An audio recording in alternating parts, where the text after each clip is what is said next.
They invited her as the punchline. They invited him as the setup.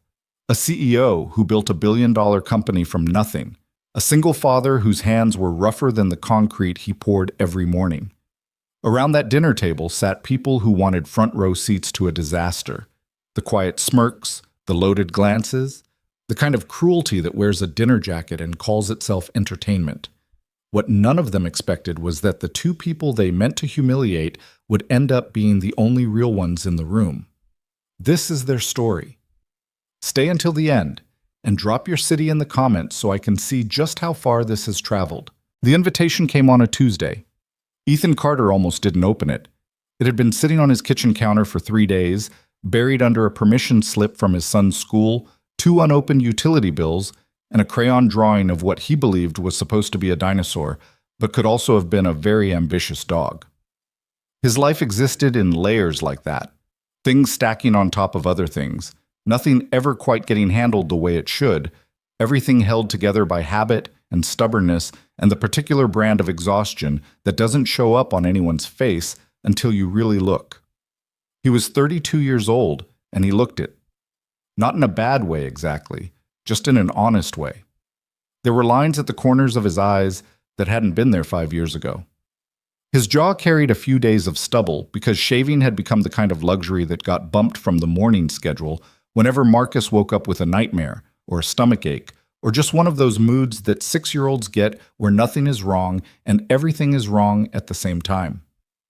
Carter Construction had grown faster than he'd planned for.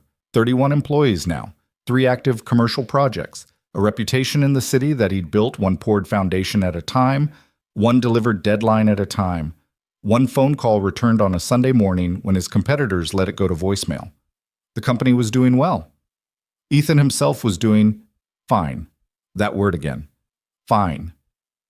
He finally opened the invitation on a Thursday evening while Marcus was in the bath, splashing water onto the tile floor with the kind of deliberate energy that only children apply to the exact things they're not supposed to do.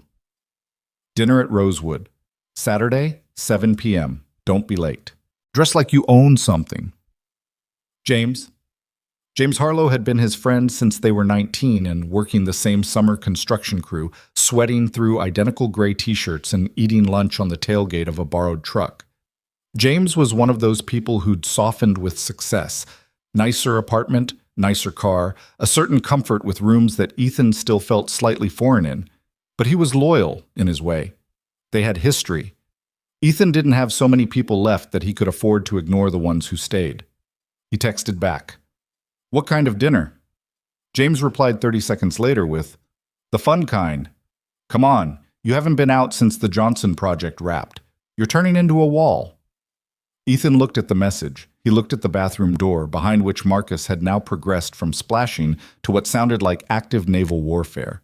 He typed back, "Fine, but I'm leaving by 9.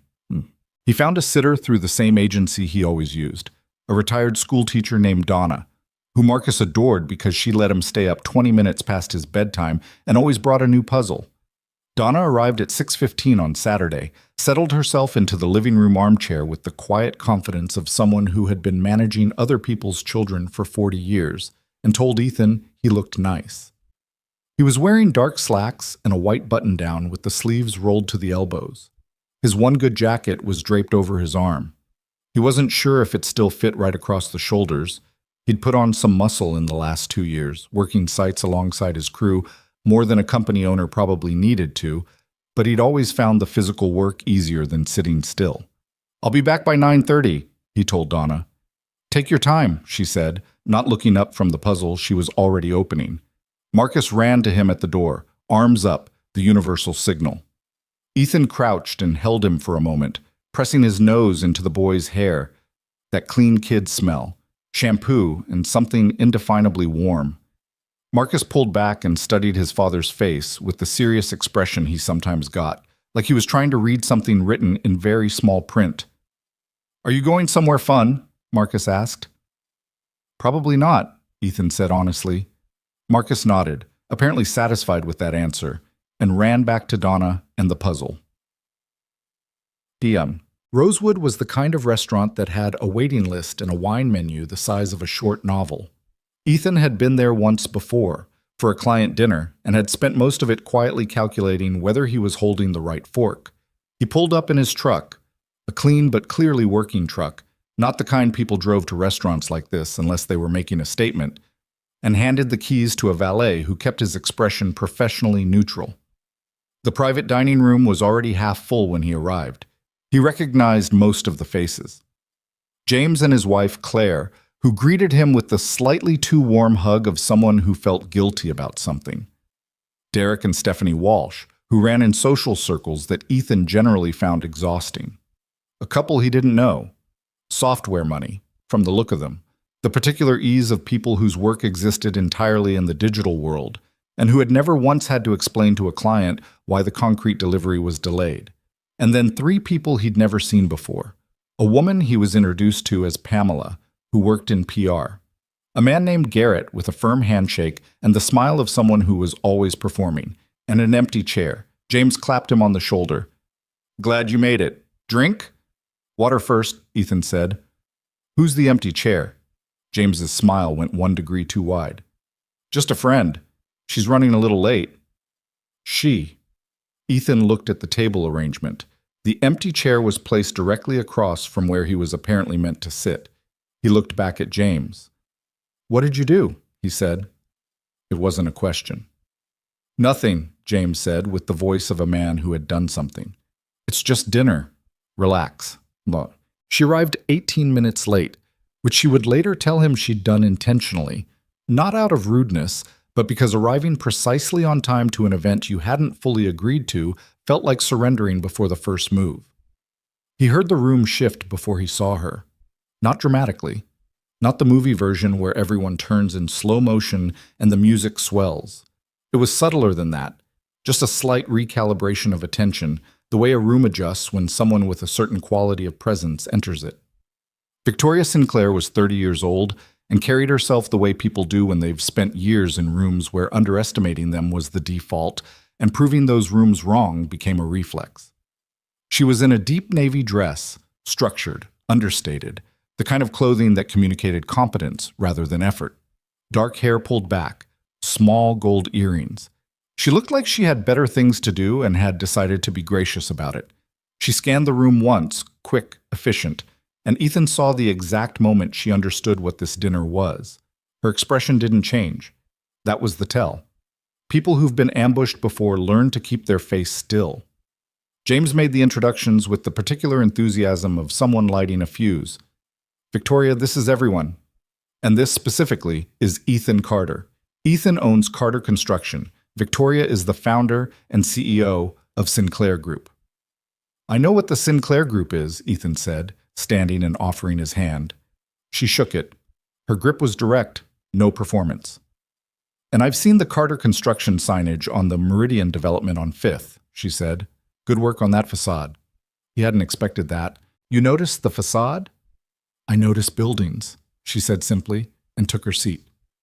The dinner unraveled in the way these things do. Gradually, and then all at once. It started with small things. Garrett, across the table, made a comment about juggling priorities that was aimed at Victoria in a way that had a point to it. The kind of comment that sounds neutral until you hear the edge beneath it. Stephanie Walsh asked Victoria, with exaggerated sympathy, whether it was really possible to run a company of that size while also being a mother, the question wrapped in concern like a gift that's actually a critique. Victoria answered each one cleanly, without flinching. She'd clearly fielded versions of these before, but Ethan was watching her hands, not her face. She held her wine glass by the stem, and her grip tightened slightly each time, just barely, just enough for someone paying attention to notice. Then Derek Walsh, who'd had 2.5 drinks and apparently decided the evening needed livening up, leaned back in his chair and looked between Ethan and Victoria with the grin of a man about to say something he thought was clever. "You two actually have a lot in common," Derek said. "Both of you are, single parents? Carrying a lot of extra weight into something new?" He chuckled. "I mean, no offense, but that's a specific kind of baggage, isn't it? Takes a special person to sign up for that." The table went slightly quiet. Not completely. There were still the sounds of cutlery and a murmured side conversation at the end. but the specific silence of people waiting to see how something lands. Ethan set down his fork. "My son isn't baggage," he said. His voice was even. Not angry, just clear, the way you state a fact that isn't up for discussion. "He's 6. He likes dinosaurs and is learning to read chapter books, and he's the best thing I've ever built, so I'd be careful with that word." Derek blinked. "I didn't mean—" "I know what you meant," Ethan said. He glanced across the table at Victoria. Her expression hadn't changed, but something in it had. Some slight, almost imperceptible shift, like a window opened a crack. He picked his fork back up. The conversation moved on as conversations do, but something had been said that couldn't be unsaid, and the quality of the silence around Ethan and Victoria for the rest of dinner had a different texture, quieter and strangely private. It was Pamela who delivered the final cruelty, though she probably thought she was being funny. Between the main course and dessert, she looked between Ethan and Victoria with the bright manufactured smile of someone about to land a punchline. "So James tells me this was actually a setup," she said, too loudly, the way people announce things they know will create a reaction. "Like a blind date kind of thing? I have to say," she laughed lightly, "this is not what I pictured when he said he was setting up 2 successful single people. I sort of expected—" She stopped herself, but too late. The damage was in what she didn't finish. What had she pictured? Ethan could guess. Someone sleeker, someone without sawdust in his past and a truck in the valet lot. Someone whose version of success came with the right packaging. He didn't look embarrassed. That surprised him, actually. He'd expected to feel that familiar prickle of being measured and found slightly lacking, a feeling he knew from client meetings early in the business, from rooms where he'd been the youngest or the roughest, or the one without the right last name. But sitting across from Victoria Sinclair, who was at this moment looking at Pamela with an expression of such composed and absolute indifference that it was almost beautiful, he just felt tired. Tired of the room, tired of the performance, tired of the particular kind of cruelty that small people aim at people they find threatening. "You know what?" Ethan said, catching Victoria's eye. "I think I'm done with the main course." Something flickered in her expression. Not quite a smile. Close. "So am I," she said. Eat. They ended up at the bar. Not by plan exactly, more by the shared gravitational pull of 2 people who have simultaneously decided they'd rather be anywhere else. The restaurant had a small bar area separated from the dining room by a half wall and some tasteful frosted glass. Victoria walked toward it first, and Ethan followed without discussion, as though they'd already agreed on something without speaking it. The bartender, a young man with the efficient manner of someone who'd overheard too many conversations to be surprised by any of them, asked what they wanted. "Bourbon," Ethan said. "Whatever's good." "Same," said Victoria, which surprised him. They sat on adjacent stools, leaving one between them, and for a moment neither spoke. The sounds of the dinner party filtered through the frosted glass, Garrett's laugh, Claire's voice, the clink of dessert spoons, and it felt very far away. "You didn't have to do that," Victoria said finally. "Do what?" "The thing with Derek, the baggage comment." Ethan shrugged. "He was wrong. People say wrong things at dinner parties. It's not usually considered an emergency." "It bothered you," he said. She turned to look at him. "How do you know that?" "Your grip on the wine glass. You hold it by the stem when you're annoyed. You tightened up every time someone took a shot at you all night." He paused. "Not a criticism. Just something I noticed." She was quiet for a moment, studying him. Up close, without the performance of the dinner table, she looked different, still composed, still precise, but tired in a way she'd been too careful to show before. There were faint shadows beneath her eyes that her makeup hadn't entirely erased. Her jaw, up close, carried a small tension that hadn't released even now, even away from the room. "That's an uncomfortable thing to have noticed," she said finally. "Yeah," he agreed. "Sorry." She almost smiled at that. "Don't be." The bourbon came. She picked up her glass, stem, he noted, and turned it once before drinking. "So," she said. "Single father." 6 years in, he said. You? 4. My daughter is Lily. She's 5. My son is Marcus. He's going to grow up to be either a marine biologist or a professional dinosaur expert. I'm supporting either path. This time she actually smiled, small and real, nothing like the polished expression she'd worn at the dinner table. It changed her face, made her look younger and less armored and more like a person who sometimes laughed at actual things. Lily has decided she's going to be an astronaut and also a chef, Victoria said. I'm told these are not mutually exclusive. They're not, Ethan said seriously. Space probably needs better food. She looked at him. You're not what I expected. What did you expect? James described you as a stand-up guy who works hard, which translates, in dinner party speak, to someone they were setting up as a charity project. Ethan felt that land because it was true. And what am I actually? She considered him for a moment with the same quality of attention she'd probably given to business plans and board presentations. Careful, without sentimentality, actually looking. I don't know yet, she said honestly, but you held your own back there without being an idiot about it, which puts you ahead of most people I've met tonight. High bar, he said. Surprisingly low bar, she replied, and this time the smile reached her eyes. They talked for an hour and 40 minutes. Ethan knew this because at some point he checked his phone and found 3 texts from James. Where did you go? Are you alive? Did you leave together? And one from Donna saying Marcus had brushed his teeth and gone to bed without much argument. He also realized, with a kind of quiet surprise, that he'd forgotten to feel out of place. It happened gradually. They'd started with the polite surface things. Her company, his company, the city, the dinner they'd escaped, and then, slowly, without either of them quite deciding to, they'd moved deeper. The conversation had the quality of something real, which was rarer than it should be. Victoria talked about building Sinclair Group from a 2-person operation in a rented office to what it was now, and she talked about it the way someone talks about a thing they've actually done. Not the polished version for press interviews, but the real version, with the mistakes and the close calls and the year she almost had to fold it all. I had $11,000 in my account, she said, which sounds like a lot until you have payroll for 6 people coming out of it and your biggest client has just pushed a payment 60 days. What did you do? I called every contact I had. I took a meeting on a Saturday morning. I pitched to a fund that had already passed on us once. She paused. They said yes the second time. I still don't know exactly why. Because you showed up on a Saturday morning, he said. She looked at him. People who show up when it's inconvenient, he said, tend to be the ones who mean it. She was quiet for a moment. Something in her expression shifted, not dramatically, just a small recalibration, the way people look when something unexpected turns out to be true. Your turn, she said. So he told her.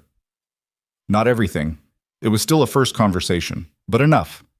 He told her about the year Marcus's mother left, which was also the year he'd just taken on his first real commercial project and was running the company on 4 hours of sleep and the specific adrenaline of knowing you cannot fail because someone small is depending on you. He told her about dropping Marcus at daycare and getting back in the truck and sitting in the parking lot for 5 minutes every morning before he could make himself start the engine and drive to the job site. Not crying, just sitting, needing that 5 minutes before he could be the version of himself the day required. I used to do the same thing in my car before conference calls, Victoria said quietly. Yeah? Lily's daycare was 3 blocks from my office.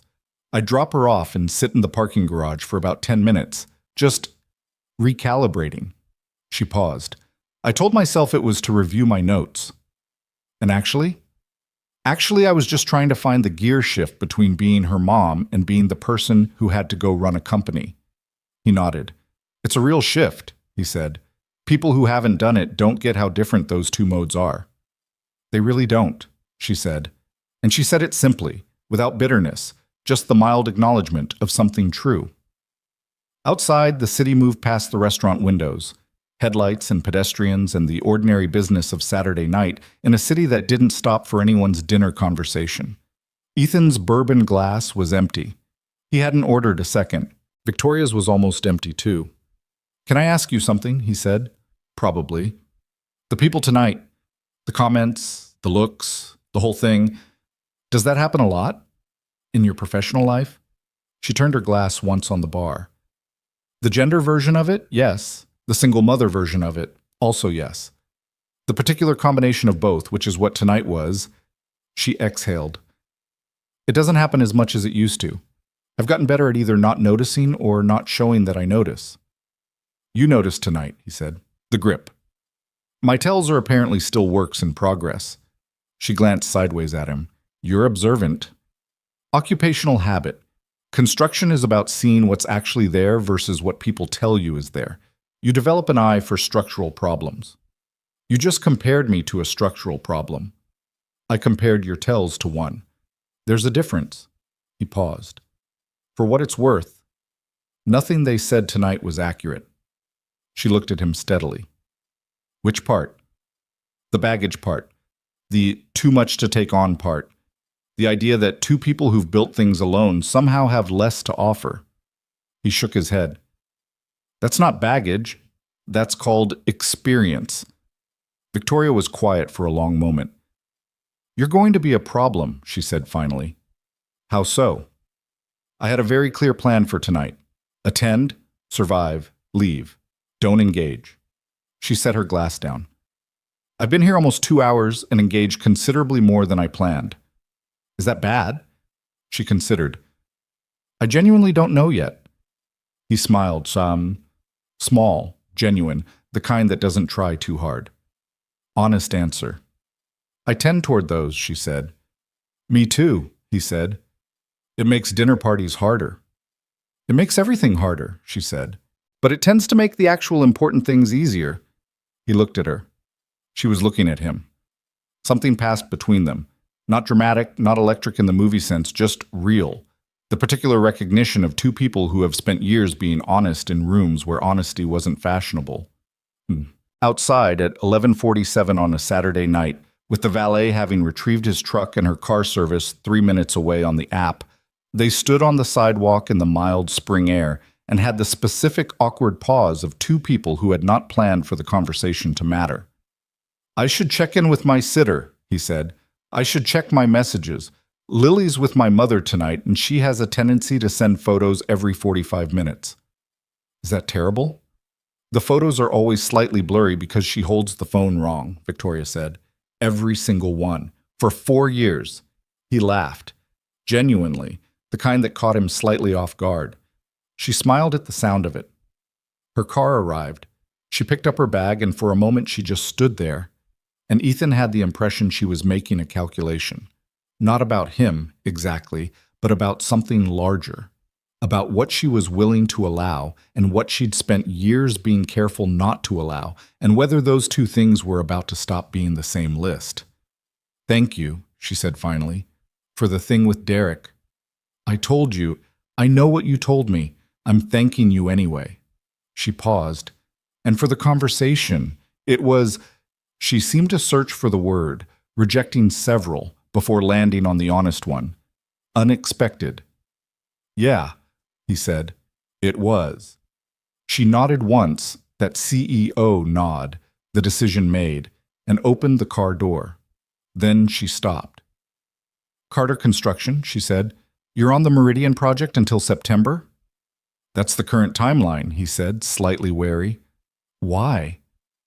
Sinclair Group is evaluating 2 commercial developments in the adjacent block.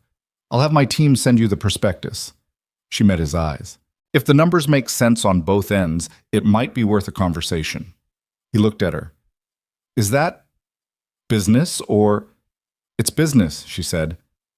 It might also be an excuse to have a conversation that doesn't involve Derek Walsh. He held her gaze. I can make that work. She got in the car. The door closed. He watched the black car pull away from the curb, merge into traffic, and disappear around the corner. He stood on the sidewalk for a moment in the cool night air. Then he got his truck from the valet, tipped the man, and pulled out into traffic heading home. He got back at 12:17. Donna was awake, finishing the puzzle, and told him Marcus hadn't stirred. He thanked her, saw her to the door, locked up behind her. Then he went down the hall and stood in the doorway of his son's room for a moment. the nightlight casting everything in a soft amber. Marcus, a small lump under the blankets, with one arm thrown over the edge of the bed like he'd fallen asleep mid-reach. Ethan stood there for a long time. He wasn't thinking about the dinner, particularly, or about Derek's comment, or about James's transparent scheming. He was thinking about a woman who held her wine glass by the stem and sat in parking garages to find the gear shift between the person she was to her daughter and the person she was to the world. He was thinking about the particular recognition of meeting someone whose way of carrying hard things was different from yours, but not unfamiliar. He was thinking about how long it had been since a conversation had felt like that. He finally went to bed at 1:15. His alarm was set for 6. Marcus would be up at 6:15, which was earlier than the alarm, because Marcus was reliably 6:15 regardless of what any alarm thought about it. He lay in the dark and stared at the ceiling and felt something he couldn't quite name. Not hope, exactly, because he was too careful for hope. Too many years of practical problem-solving had made him wary of things he couldn't measure. But something adjacent to it, something in the same neighborhood, something that felt, cautiously and without permission, like the beginning of something. The prospectus arrived on a Wednesday morning, forwarded from the Sinclair Group's development office to Carter Construction's main email. Ethan's project coordinator, a sharp 26-year-old named Brianna, who had a gift for flagging things that mattered, printed it and left it on his desk with a sticky note that said simply, "This is big. Call me when you've read it."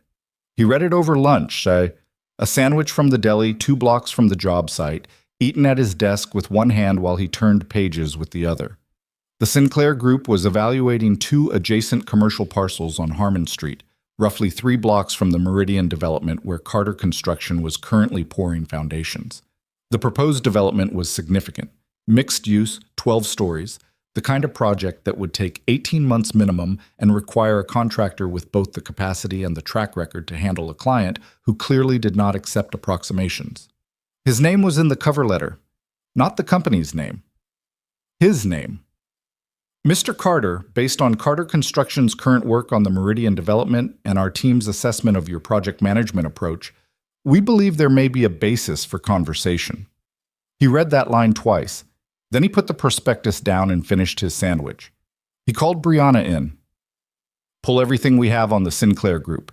Structure of their previous development deals, what contractors they've used, timelines, how they handle cost overruns. Brianna was already writing. You want the full profile? Yeah. He paused. And don't make it weird. She looked up. Make what weird? Just thorough, professional, standard. She stared at him for a moment with the particular expression of a 26-year-old who has already figured out more than she's been told. Okay, she said, and left. He called Victoria that evening. Not impulsively. He waited until Marcus was in bed, then sat at the kitchen table with the prospectus in front of him and dialed the number on the cover letter, which was a direct line to her assistant, which was the professional thing to do. The assistant, a man named Robert who spoke with careful efficiency, told him that Miss Sinclair was available Thursday at 2 or Friday at 9. Thursday at 2, Ethan said. Thursday at 2, it turned out, was not a conference room meeting with a full development team. It was Victoria, in her office on the 14th floor of the Sinclair Group building, with 2 cups of coffee already on the table when he arrived. Her office was not what he'd expected, which he realized he should have expected because very little about her was what he expected. He'd anticipated something sleek and intimidating. The CEO command center, all glass and city views and furniture that communicated power. There was glass, and there were city views, but the desk was covered in the organized chaos of actual work. Stacked reports, a tablet with a half-finished presentation, a coffee mug that had clearly been there since morning. On the windowsill, slightly incongruous, was a small ceramic elephant with a chipped ear, the obvious craft of a child's hand. Lily, he understood. I wasn't sure you'd call, she said when he sat down. You sent a prospectus, he said. I call back when someone sends a prospectus. People don't always. Then they're leaving money on the table, he said, which made her smile. Brief, real, the same small smile from Saturday night that changed her face without warning. They talked business for an hour. Real business, like He'd done his homework and she'd clearly done hers, and the conversation moved the way good professional conversations do when both people actually know what they're talking about. He asked direct questions about their timeline expectations, and she answered directly, including the parts that weren't ideal. She pushed back on his preliminary cost estimates, and he explained his reasoning without defensiveness, and she listened, which was rarer than it should have been. By the end of the hour, they hadn't agreed on anything formal, but the outline of an agreement was visible, the way the shape of a building is visible in a set of plans before a single piece of ground has been broken. "I'll have my team prepare a formal proposal," he said, gathering his notes. "Good." She paused. "How's Marcus?" He looked up. The shift was so clean and direct, from quarterly projections to his 6-year-old, that it caught him slightly off guard. "He's good. Lost a tooth last week." He was deeply concerned about the structural integrity of the rest of them. She laughed at that, a real laugh, unguarded. "Lily has been refusing to let any of her teeth come loose. She's convinced the adult ones aren't worth it." "Valid concern," he said. They looked at each other across the coffee cups and the prospectus and the space between the professional conversation and the other conversation, the one that was always running parallel, quieter, underneath. "Coffee sometime?" he said. "Not a meeting, just coffee." She held his gaze for a moment. "I have about 45 minutes between 7 and 8 on weekday mornings before things get complicated." "That's specific. I'm a specific person." "Thursday," he said, 7:15. "There's a place called Grounds on Mercer Street. Good coffee, no atmosphere. Very honest about both." She considered. "Thursday," she said. He left the building and stood on the sidewalk for a moment in the mid-afternoon sun, aware that he was smiling and making no particular effort to stop. Grounds on Mercer Street was, as advertised, entirely without atmosphere. Bare brick walls, mismatched chairs, a chalkboard menu in handwriting that suggested the person who wrote it was either an artist or someone with very strong feelings about chalk. The coffee was excellent. The tables were small. It was the kind of place where people went to actually drink coffee, rather than to be seen drinking it, which was exactly why Ethan had chosen it. Victoria arrived at 7:13, which told him that she was the kind of person who arrived slightly early but never admitted it. She was in her work clothes, a charcoal blazer, dark trousers, the efficient precision of someone whose first meeting of the day started at 8:30. But her hair was down, which was different from Thursday's meeting. A small thing. He noticed it. She looked at the chalkboard menu for approximately 4 seconds, ordered a cortado with no hesitation, and sat down. "You look like someone who's already been up for 2 hours, he said. "Lily had a nightmare at 4:30, she said. "She was fine within 10 minutes, but I was not fine until about 6:15.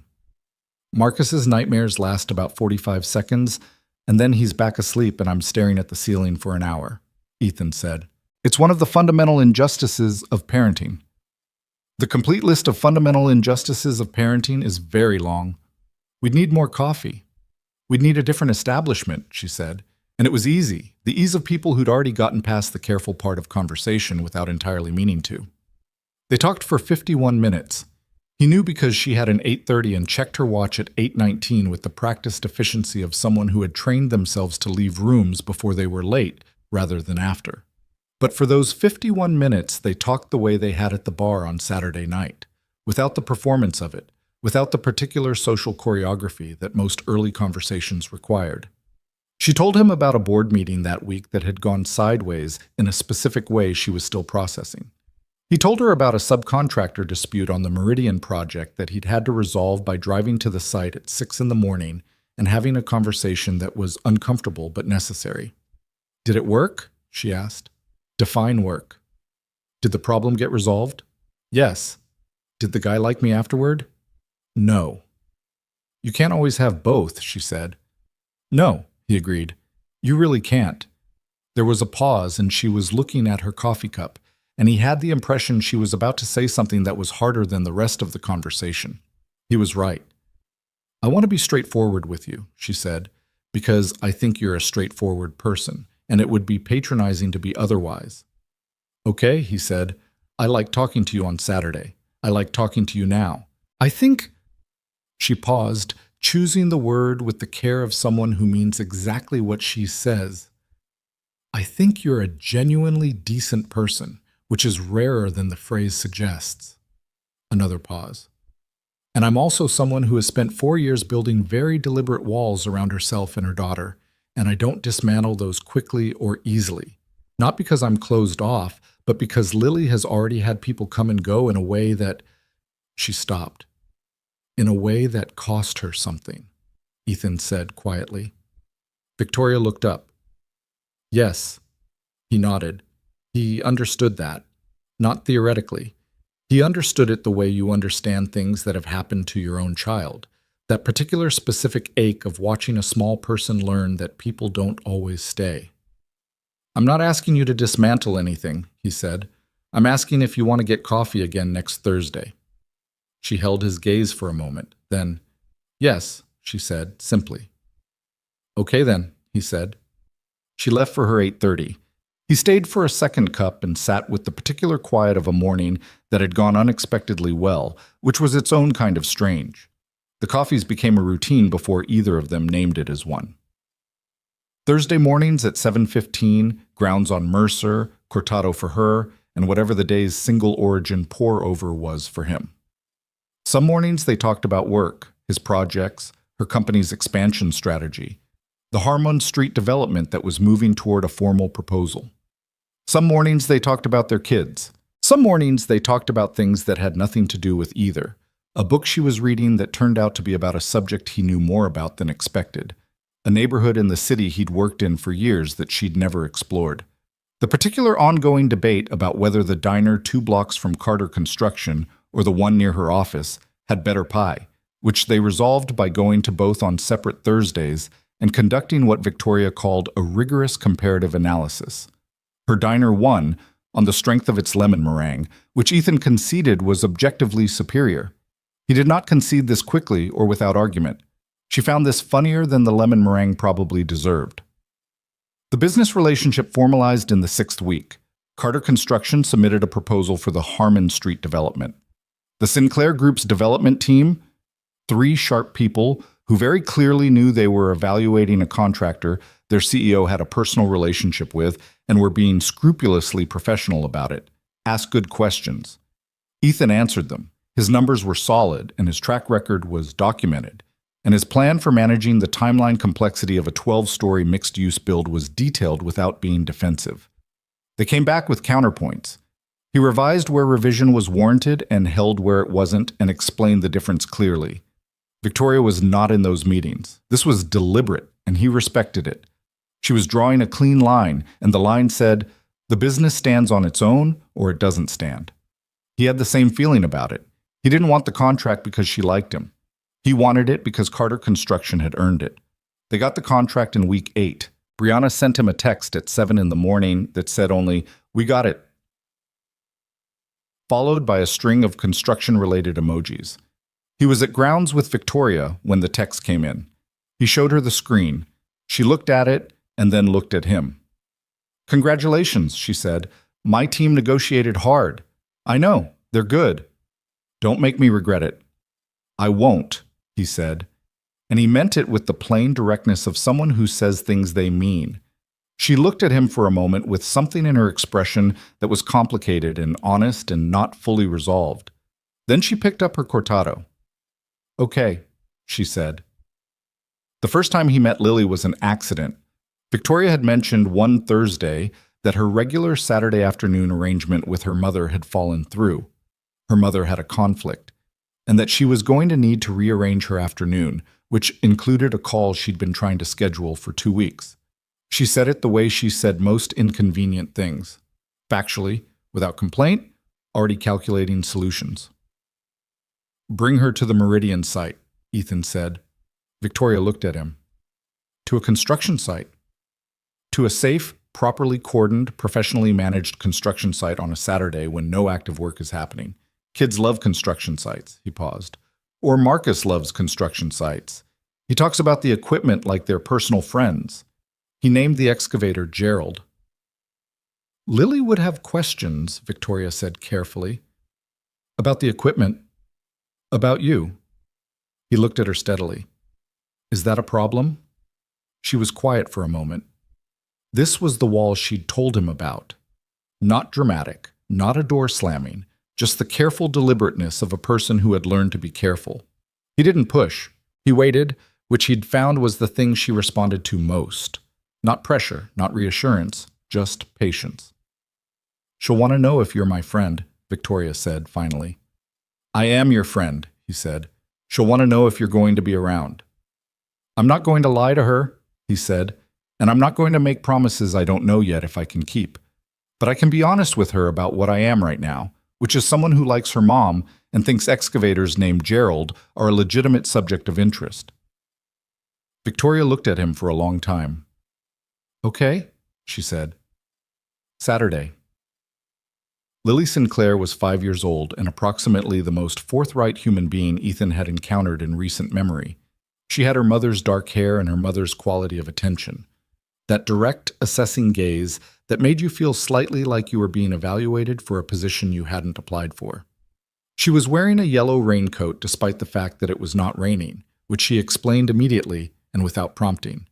Yellow is easier to see if you get lost. He could not argue with this logic. He told her so. Mom says that too, Lily said, with the satisfaction of someone whose position has been validated. She turned and looked at Gerald the excavator. What's his name? Gerald, Ethan said. She nodded seriously. Gerald is a good name for an excavator. That's what Marcus said. Who's Marcus? My son. He's 6. She considered this. Is he nice? Usually. Sometimes he argues about bedtime. I argue about bedtime too, she said, slightly relieved. She looked at him directly. Are you Mom's friend? Yes, he said. A real friend or a work friend? He glanced at Victoria, who was standing slightly behind Lily with an expression that was carefully neutral. He looked back at Lily. A real friend, he said, the kind that gets coffee on Thursday mornings. Lily seemed to process this. Mom's real friends are hard to find, she said finally, with the frank authority of someone who had observed this for 5 years. She doesn't have very many. Lily, Victoria said quietly. It's true, Lily said without apology. It's okay, Ethan said, meeting Victoria's eyes briefly. I know it's true. They spent 2 hours at the site. Lily asked 47 questions. Ethan did not count them, but it felt like 47.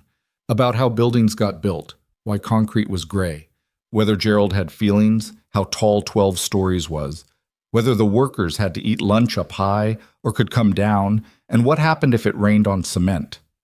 He answered all of them directly, and without simplifying things she didn't need to have simplified. And somewhere around question 23, she slipped her hand into his to cross a section of the site, the way children sometimes do with adults they've decided to trust, with no ceremony and no announcement, just the small weight of her hand in his. Victoria, walking beside them, saw it. He didn't look at her when it happened, but he heard the slight change in her breathing, very small, very quiet. And he understood that this particular moment was one that mattered. And he held Lily's hand carefully and showed her where the foundation would eventually meet the street, and said nothing about the moment at all. On the way back to the site entrance, Lily, who had apparently been conducting some kind of internal deliberation, looked up at him and said, Can Marcus come next time? Ethan looked at Victoria. Something in her expression was working very hard to stay composed and not quite managing. That's up to your mom, he said. Mom? Lily said, turning. Victoria looked at her daughter for a moment. Then she looked at Ethan, and what was in her face was complicated and honest, and a little bit terrified, and something else that she was clearly not ready to name yet. We'll see, she said. Which was not no. That evening, after Victoria had texted him a photo of Lily's drawing of Gerald the excavator, rendered in yellow crayon with what appeared to be a smile, he sat at his kitchen table for a long time. Marcus was in bed. The house was quiet. The drawing photo was on his phone screen, and he thought about Lily's hand in his and Victoria's face at that moment, and the wall she'd told him about, and how walls don't come down all at once, but in sections, the way demolition actually works. Careful, deliberate, one piece at a time, so the structure doesn't collapse wrong. He thought about how long he'd been doing everything alone. Not sadly, he'd made his peace with it, mostly. the way you make peace with a condition of your life that you didn't choose, but that has become so familiar it's just the weather. He'd built a life for Marcus and built a business, and convinced himself that those two things together were enough, were the whole picture, and that the space where something else might have gone was just space, not absence. Sitting in his quiet kitchen at 10:30 at night, he wasn't so sure anymore. He texted Victoria, "Tell Lily Gerald says hi." She responded 3 minutes later with a photo of Lily, already in pajamas, holding the yellow crayon drawing up to the camera with a triumphant expression. Then, a separate text, just from Victoria. She talked about the site for an hour and a half straight. I had to institute a 10-minute rule. He smiled at his phone. Marcus did the same thing after his first visit. 3 years ago. He still talks about it. A pause. Then, "She asked me if you were going to come back." He looked at that message for a long moment. His thumbs moved. "What did you tell her?" Another pause, longer. "I told her I thought so. I hope that was okay." He typed back, "It was okay." Then, after a moment, "It was more than okay." No response for several minutes. He was about to set his phone down when it buzzed. "Good night, Ethan." "Good night, Victoria." He set his phone face down on the table. The house was still quiet. Outside, the city did what it always did. Moved, hummed, continued without interruption. But something inside the quiet of this particular house felt different than it had this morning, and different than it had for a long time before that. Not fixed, not resolved, not the neat conclusion that life rarely offered, just different. Like a room where someone has opened a window that's been shut for years, and the air has changed without anyone deciding it should. The weeks after that had the particular texture of something that was not yet what it was going to be, but was clearly becoming it. Victoria was not a person who moved toward things without looking first. She examined, assessed, considered. She did not fall. She decided, carefully, 1 foot at a time, testing the ground. He respected this. He was not himself a reckless person. He had a child. Recklessness was a luxury he'd traded away a long time ago. But within those careful movements, things were shifting. She started texting him things that weren't about the business. A news article she thought he'd find interesting, a photo of something Lily had said at breakfast that was too good not to share, once a very early morning message that just said, "Terrible meeting. Tell me something normal." He'd responded with a 3-sentence account of Marcus's ongoing war with a particular sock that he refused to wear because it felt, in Marcus's exact words, too loud. She'd sent back a single laughing emoji and then, back to it. "Thank you."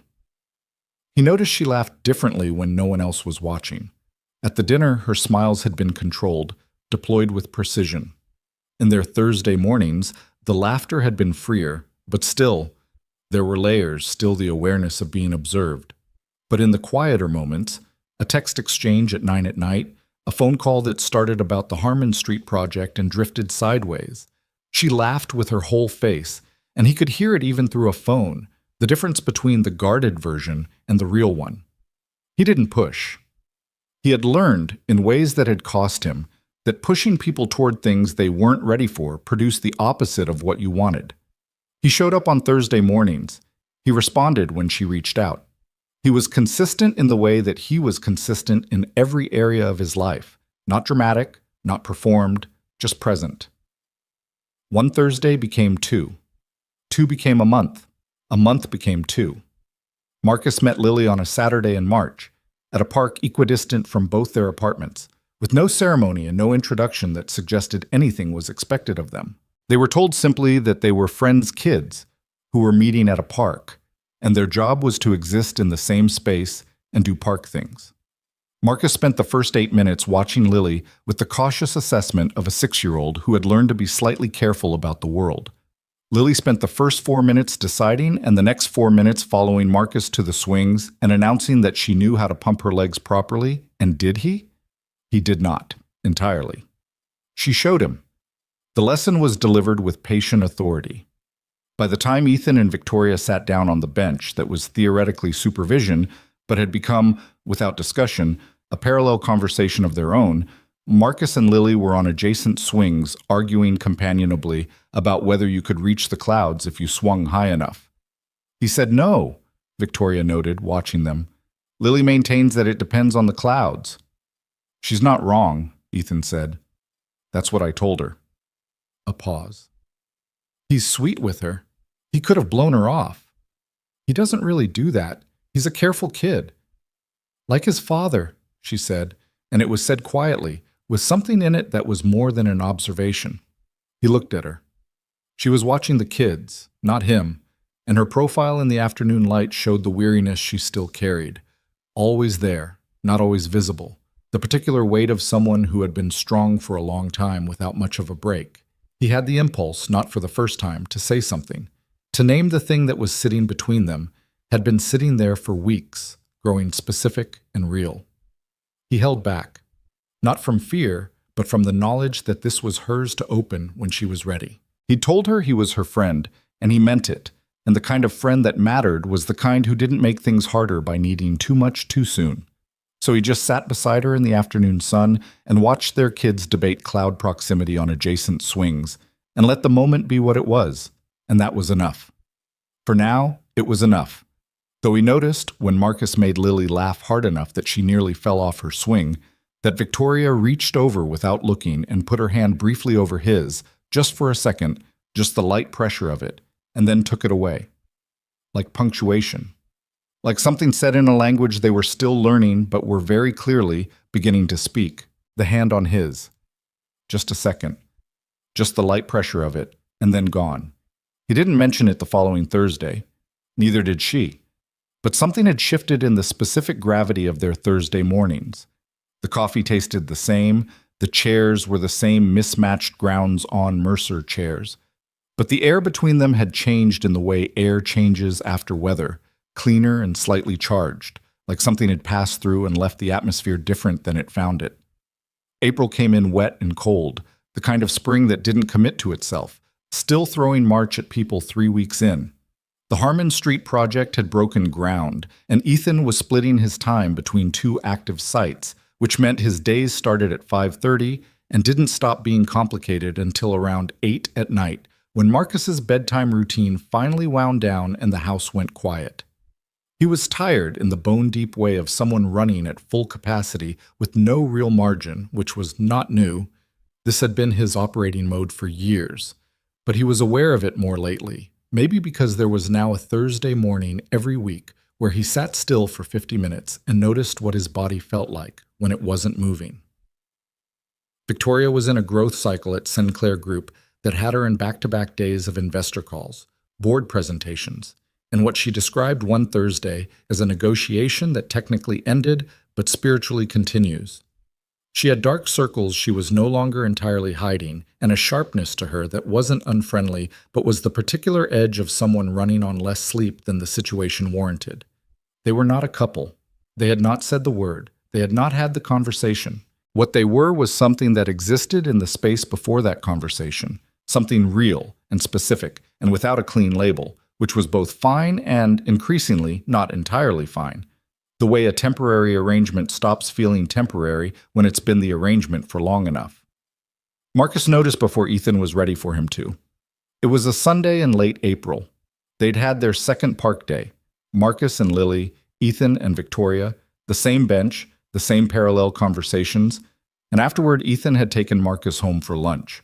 They were at the kitchen table, peanut butter sandwiches, Marcus's preferred medium for discussing anything of importance, and Marcus said, without looking up from the architectural project he was building with his sandwich crusts, "Is Victoria your girlfriend?"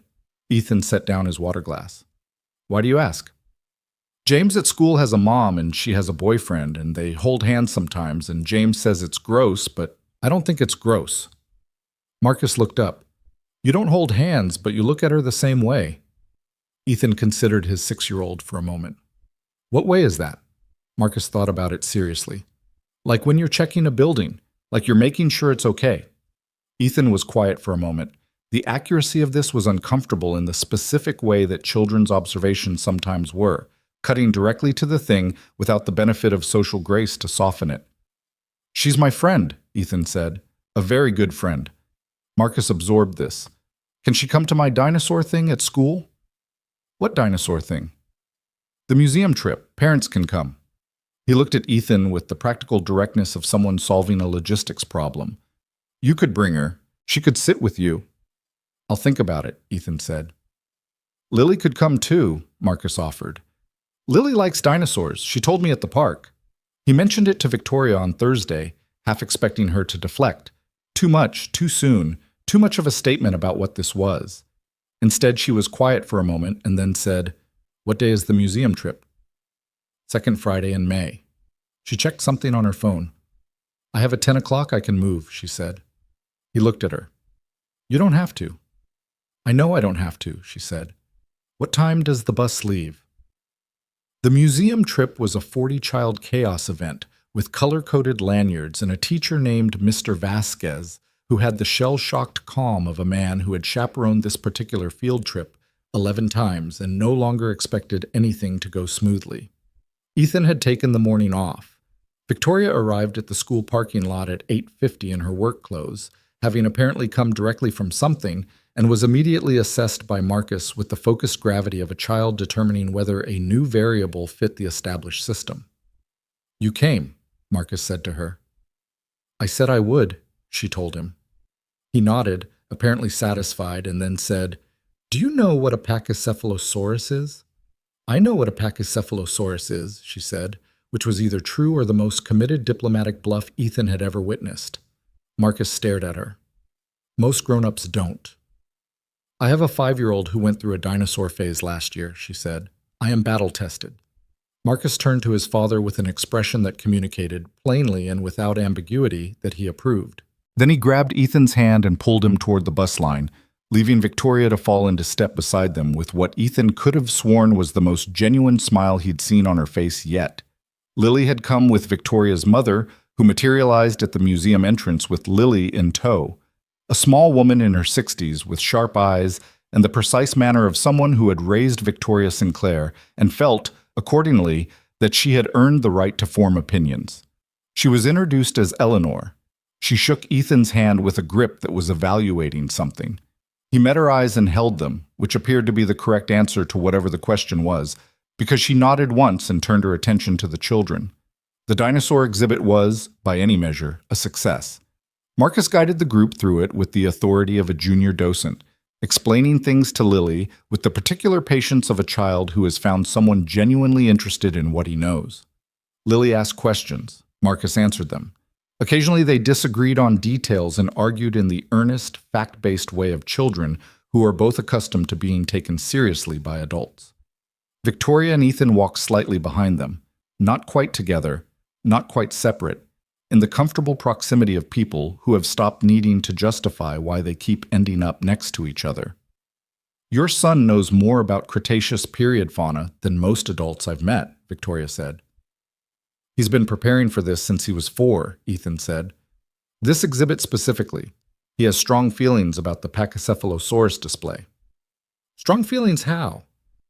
He thinks the museum underestimates it. He wrote them a letter. Victoria stopped walking. He wrote the museum a letter. He dictated it. I typed. It was 2 paragraphs and very professional. He paused. They didn't write back. That's outrageous, she said with complete sincerity. That's what Marcus said. She laughed and they walked on, and Eleanor, who had drifted close enough to observe without appearing to observe, watched them with the careful attention of a woman who had been waiting a long time to see her daughter laugh like that. The day ended in the school parking lot, the 2 kids exchanging a formal handshake that Marcus had initiated. Where he'd gotten this, Ethan had no idea. And then Lily said, "Same next time," to Marcus, with the confident expectation of someone for whom next times were established facts. Yeah, Marcus said, equally certain. Ethan and Victoria stood at her car while Eleanor settled Lily into the back seat. The afternoon had gone long and the light was going golden in the particular way it did in May, making the ordinary parking lot look briefly like something worth photographing. Thank you for coming, Ethan said. Marcus has very good instincts about dinosaurs, she said, and about people. A pause. He's a good kid, Ethan. Yeah, he said. He is. She looked at him, and there was something in her face that was open in a way it rarely was, unguarded in the way the end of a long good day sometimes made people, when the defenses have been down long enough that putting them back up feels like too much effort. "I had a really good day," she said. It was simple, undecorated, exactly the kind of thing she said when she meant it entirely. "Me too," he said. She got in her car. He walked to his truck. He sat for a moment before starting the engine, and he thought, this is the thing. This ordinary day with the color-coded lanyards and the Pachycephalosaurus argument and Eleanor's evaluating handshake and the kids' formal parking lot farewell, this is the thing he hadn't known he was missing. Not the grand version of it, the actual version. He started the engine and drove home and did not let himself think about it too hard, because thinking too hard about things that were fragile had a history of making them more fragile, and he had learned to be careful with things he couldn't afford to break. It was a Wednesday evening in the third week of May when it happened, the thing that rearranged everything. Victoria had asked the previous Thursday whether Ethan might be free on Wednesday evening. Her regular sitter had a conflict, and she had a work call she couldn't move that was going to run until at least 7, and her mother was unavailable. She'd framed it as a practical request, which it was, but the fact that she was asking him was its own kind of statement, one she either didn't notice or had decided to stop pretending she didn't notice. "I'll bring Marcus," he said. "They can do homework, or whatever Lily calls homework, at 5. "She calls it her papers," Victoria said. "She's very serious about her papers." He arrived at Victoria's apartment at 5:30 with Marcus, who came equipped with a dinosaur encyclopedia and a backpack containing enough snacks for a small expedition. Victoria's apartment was, this surprised him, though he registered immediately that it shouldn't, warm. Not the minimalist executive residence he might have imagined, but an actual home. Lily's drawings on the refrigerator, a reading corner that had clearly been used that morning, a kitchen that smelled like whatever Victoria had stress-cooked the night before. There were throw pillows on the couch that didn't match, and a small collection of plants in the window with the slightly irregular care of someone who meant to water them more consistently. Victoria was on her phone when they arrived, one finger raised in the apology of someone mid-call, and she pointed toward the living room with the easy authority of someone who had decided this was fine. Ethan took the kids to the living room. Marcus opened his encyclopedia. Lily produced her papers.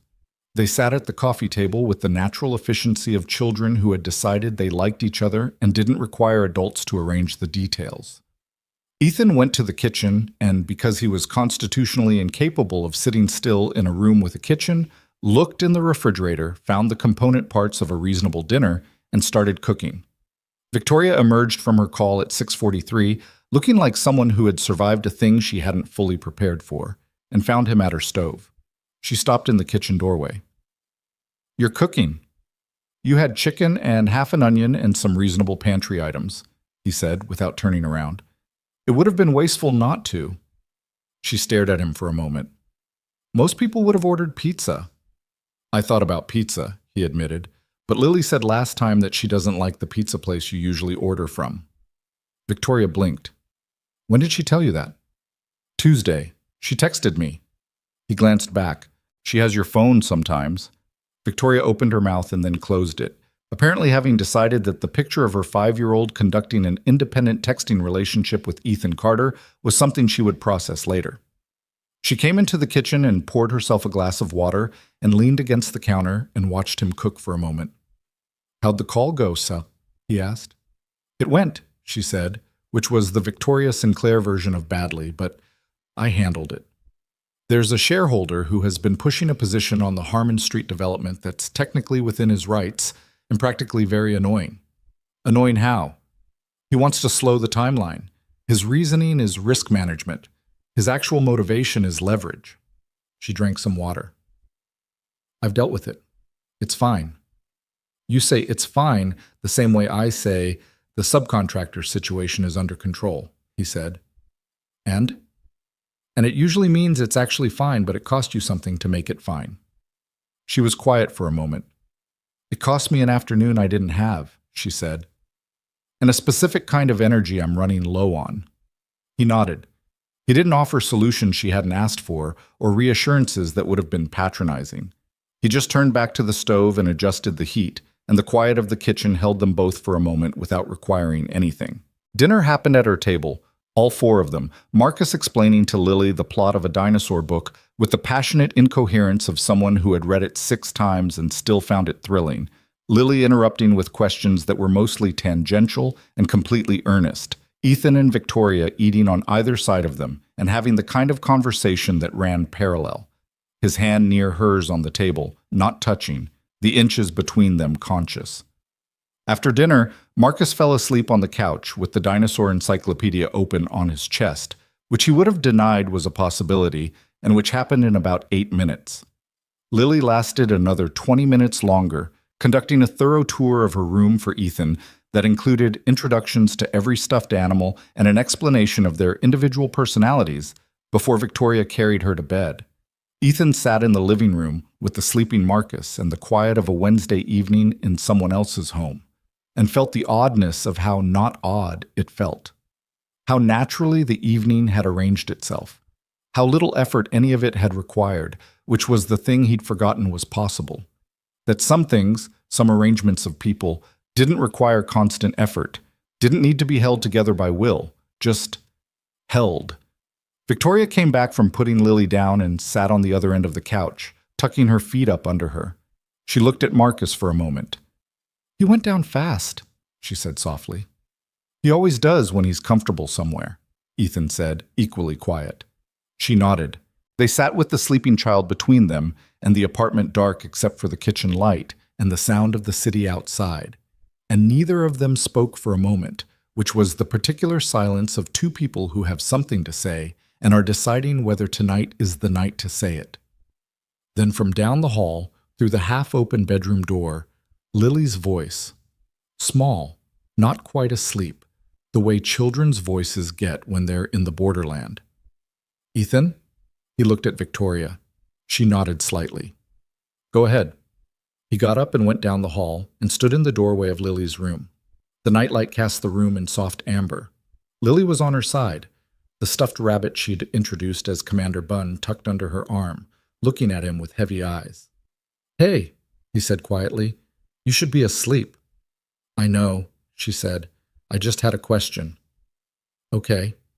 She was quiet for a moment, and he could tell she was organizing the question, the way she organized most things, with the careful seriousness of a child who had decided what she said mattered. When she spoke, her voice was small but direct, the way her mother's voice was direct, the same quality in a smaller register. "Are you staying this time?" He stood very still in the doorway. "Staying," he repeated carefully. "People come," she said, "and then they go. Mom's friend Dana came a lot, and then she didn't.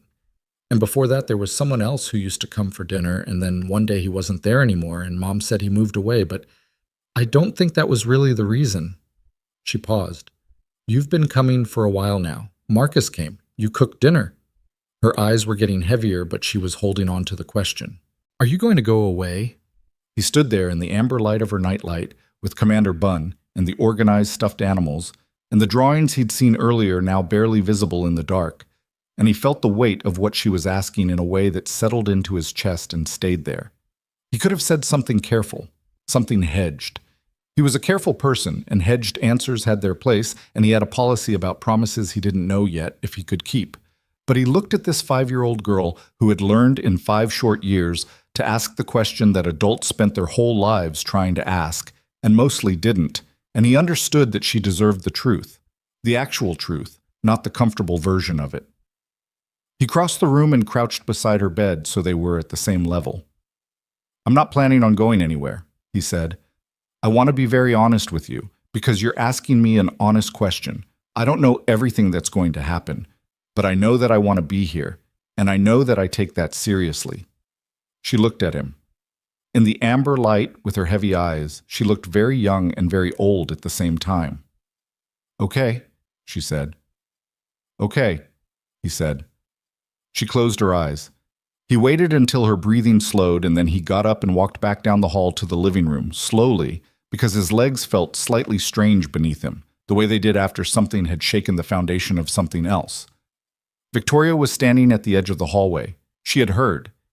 He could tell by the particular stillness of her, the way she was holding herself, very still, very controlled, and absolutely not managing it perfectly. Hey, he said quietly. She turned away from him, not harshly, just the movement of someone who needed a moment that they did not want witnessed.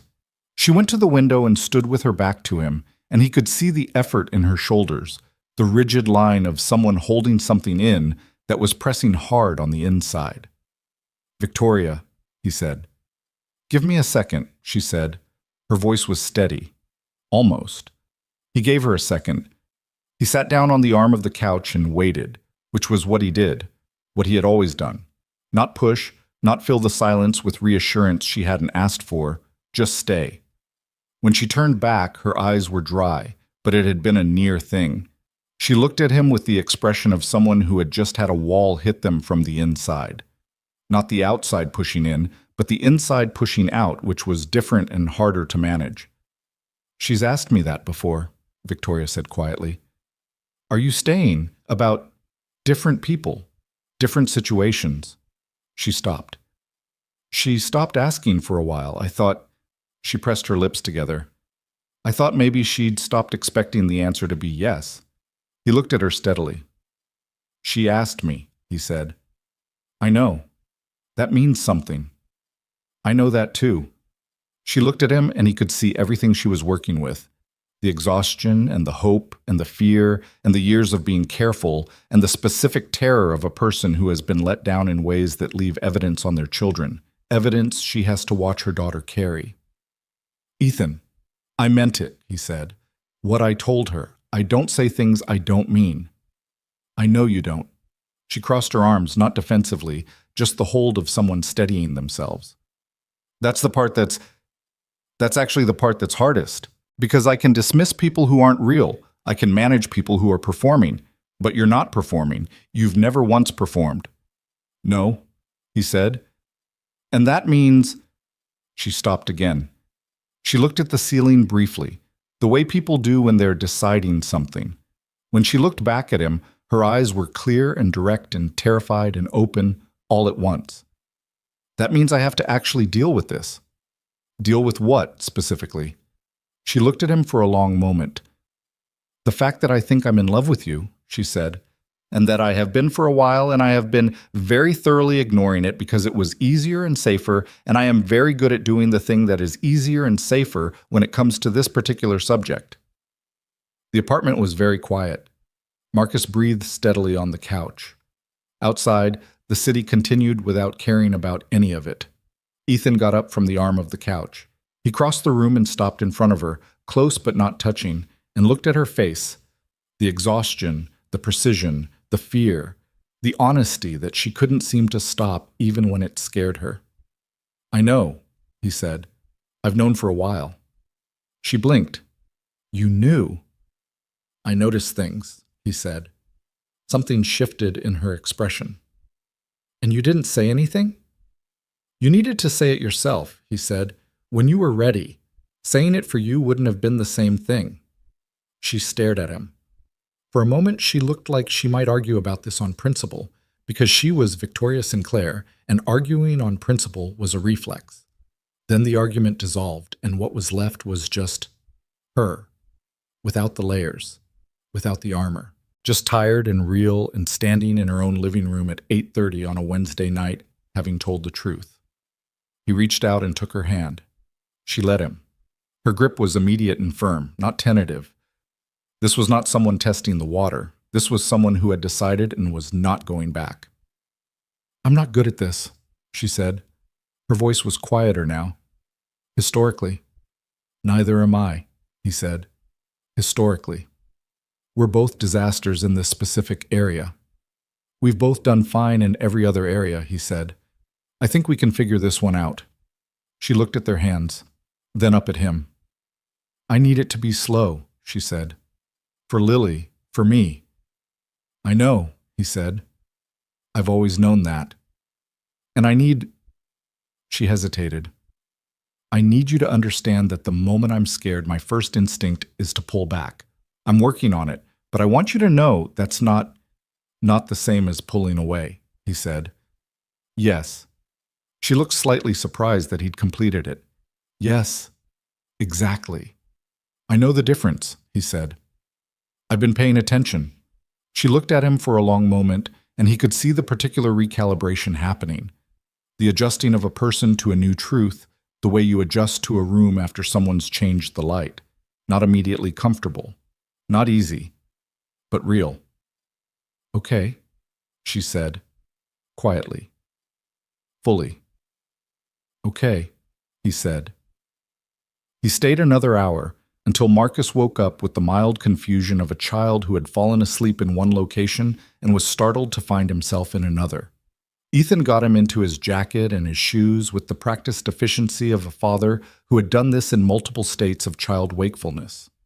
At the door, Victoria crouched to Marcus's level and said, "Thank you for the dinosaur facts tonight."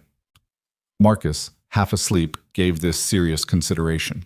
Which ones helped the most? "The Pachycephalosaurus," she said, without hesitation. He nodded, satisfied, and went to stand beside Ethan in the hallway. Victoria stood and looked at Ethan, and what passed between them in that doorway was quiet and undramatic and completely understood by both of them. "Thursday," she said. "Thursday," he said.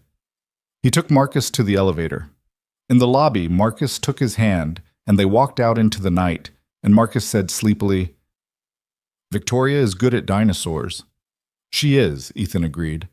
"She's a good friend," Marcus said. Ethan looked down at him. "Yeah," he said. "She is." Marcus seemed to think this over for the length of the walk to the truck. When Ethan lifted him into his car seat and was buckling him in, Marcus looked up at him with the serious, slightly glazed expression of a child working something out on the edge of sleep. "Dad?" he said. "Yeah, bud." "I think she's more than a friend," Marcus said. "I think she's the good kind." Ethan looked at his son for a moment. 6 years old, sleeping in the enemy's encyclopedia, an unerring eye for structure. "Yeah," Ethan said, his voice low. "I think you're right." He closed the car door gently. He stood on the sidewalk for a moment in the spring night, the city humming its ordinary hum. Nothing changed, and everything changed, the way it always was when the thing that mattered had finally been said out loud. He drove home. He did not try to think about the future in any organized way because some things had to be allowed to exist for a moment before you started building plans around them. He just drove through the lit city and felt the particular weight of a night that it held, in its ordinary Wednesday hours, something that would take a long time to fully understand. In the back seat, Marcus was asleep before they hit the first stoplight. The Thursday after the Wednesday that changed everything was different in the small ways that mattered. Victoria was already at grounds when he arrived, which had never happened before. She was always 7:13 to his 7:10, the slight lateness of someone managing a 5-year-old's morning. But she was there when he pushed open the door, Cortado already in front of her, and she looked up when he came in with an expression that was trying to be normal and was mostly succeeding except for a particular quality of attention in her eyes that hadn't been there before Wednesday, or had been there and was no longer pretending it hadn't. He sat down. The bartender brought his pour-over without being asked, which was what happened when you came to the same place every Thursday for 3 months. Ethan wrapped his hands around the cup and looked at Victoria, and she looked at him, and neither of them said anything for a moment. "This isn't weird," she said finally. "No," he agreed. "It's not." "Good." She drank her cortado. "I was slightly worried it would be weird." "We talked about a lot of things Wednesday night," he said. "This isn't the strange part." She nodded. Then, after a pause, "Lily asked me this morning if you were coming back soon." "What did you tell her?" "I told her yes." She met his eyes. "I told her Thursday." He looked at her. "So she knows Thursday is a thing." "Lily knows everything," Victoria said. "I've accepted this." The morning went the way their Thursday mornings went. Work, kids, the city, the particular rhythm of two people who had found a frequency that worked. But underneath it now was something that had been unnamed before and was named now, which changed the texture of the ordinary things. When she laughed, he let himself look at her longer than he used to. When she talked about the Harmon Street complications, a permitting delay that was going to require adjusting the foundation pour schedule, which was his problem as much as hers, he leaned slightly toward her across the small table, and she didn't lean away. At 8:19, she checked her watch. He said, "Saturday, the four of us. There's a botanical garden Marcus has been asking about." She looked up from her watch. "I'll bring the Lemon Meringue Diner's takeout coffee," she said. "The one that beat yours." "My diner's coffee was robbed," he said. "The lemon meringue was decisive," she said, and stood up and paused at the edge of the table in the way she sometimes did when she was deciding something. And then she leaned down and pressed her mouth briefly to his cheek, close to the corner of his mouth, not quite, warm and quick and deliberate, and then straightened and picked up her bag and walked out before he had fully processed what had just happened. He sat in the mismatched chair at the small table with his hand wrapped around a coffee cup, and the feeling of that brief warmth still on his face, and the young bartender who had overheard and observed everything for 3 months and kept it entirely to himself, refilled his cup without comment, which was the exact right thing to do. June moved in and settled like something that had decided to stay. The Harmon Street project found its footing after the permitting issue resolved.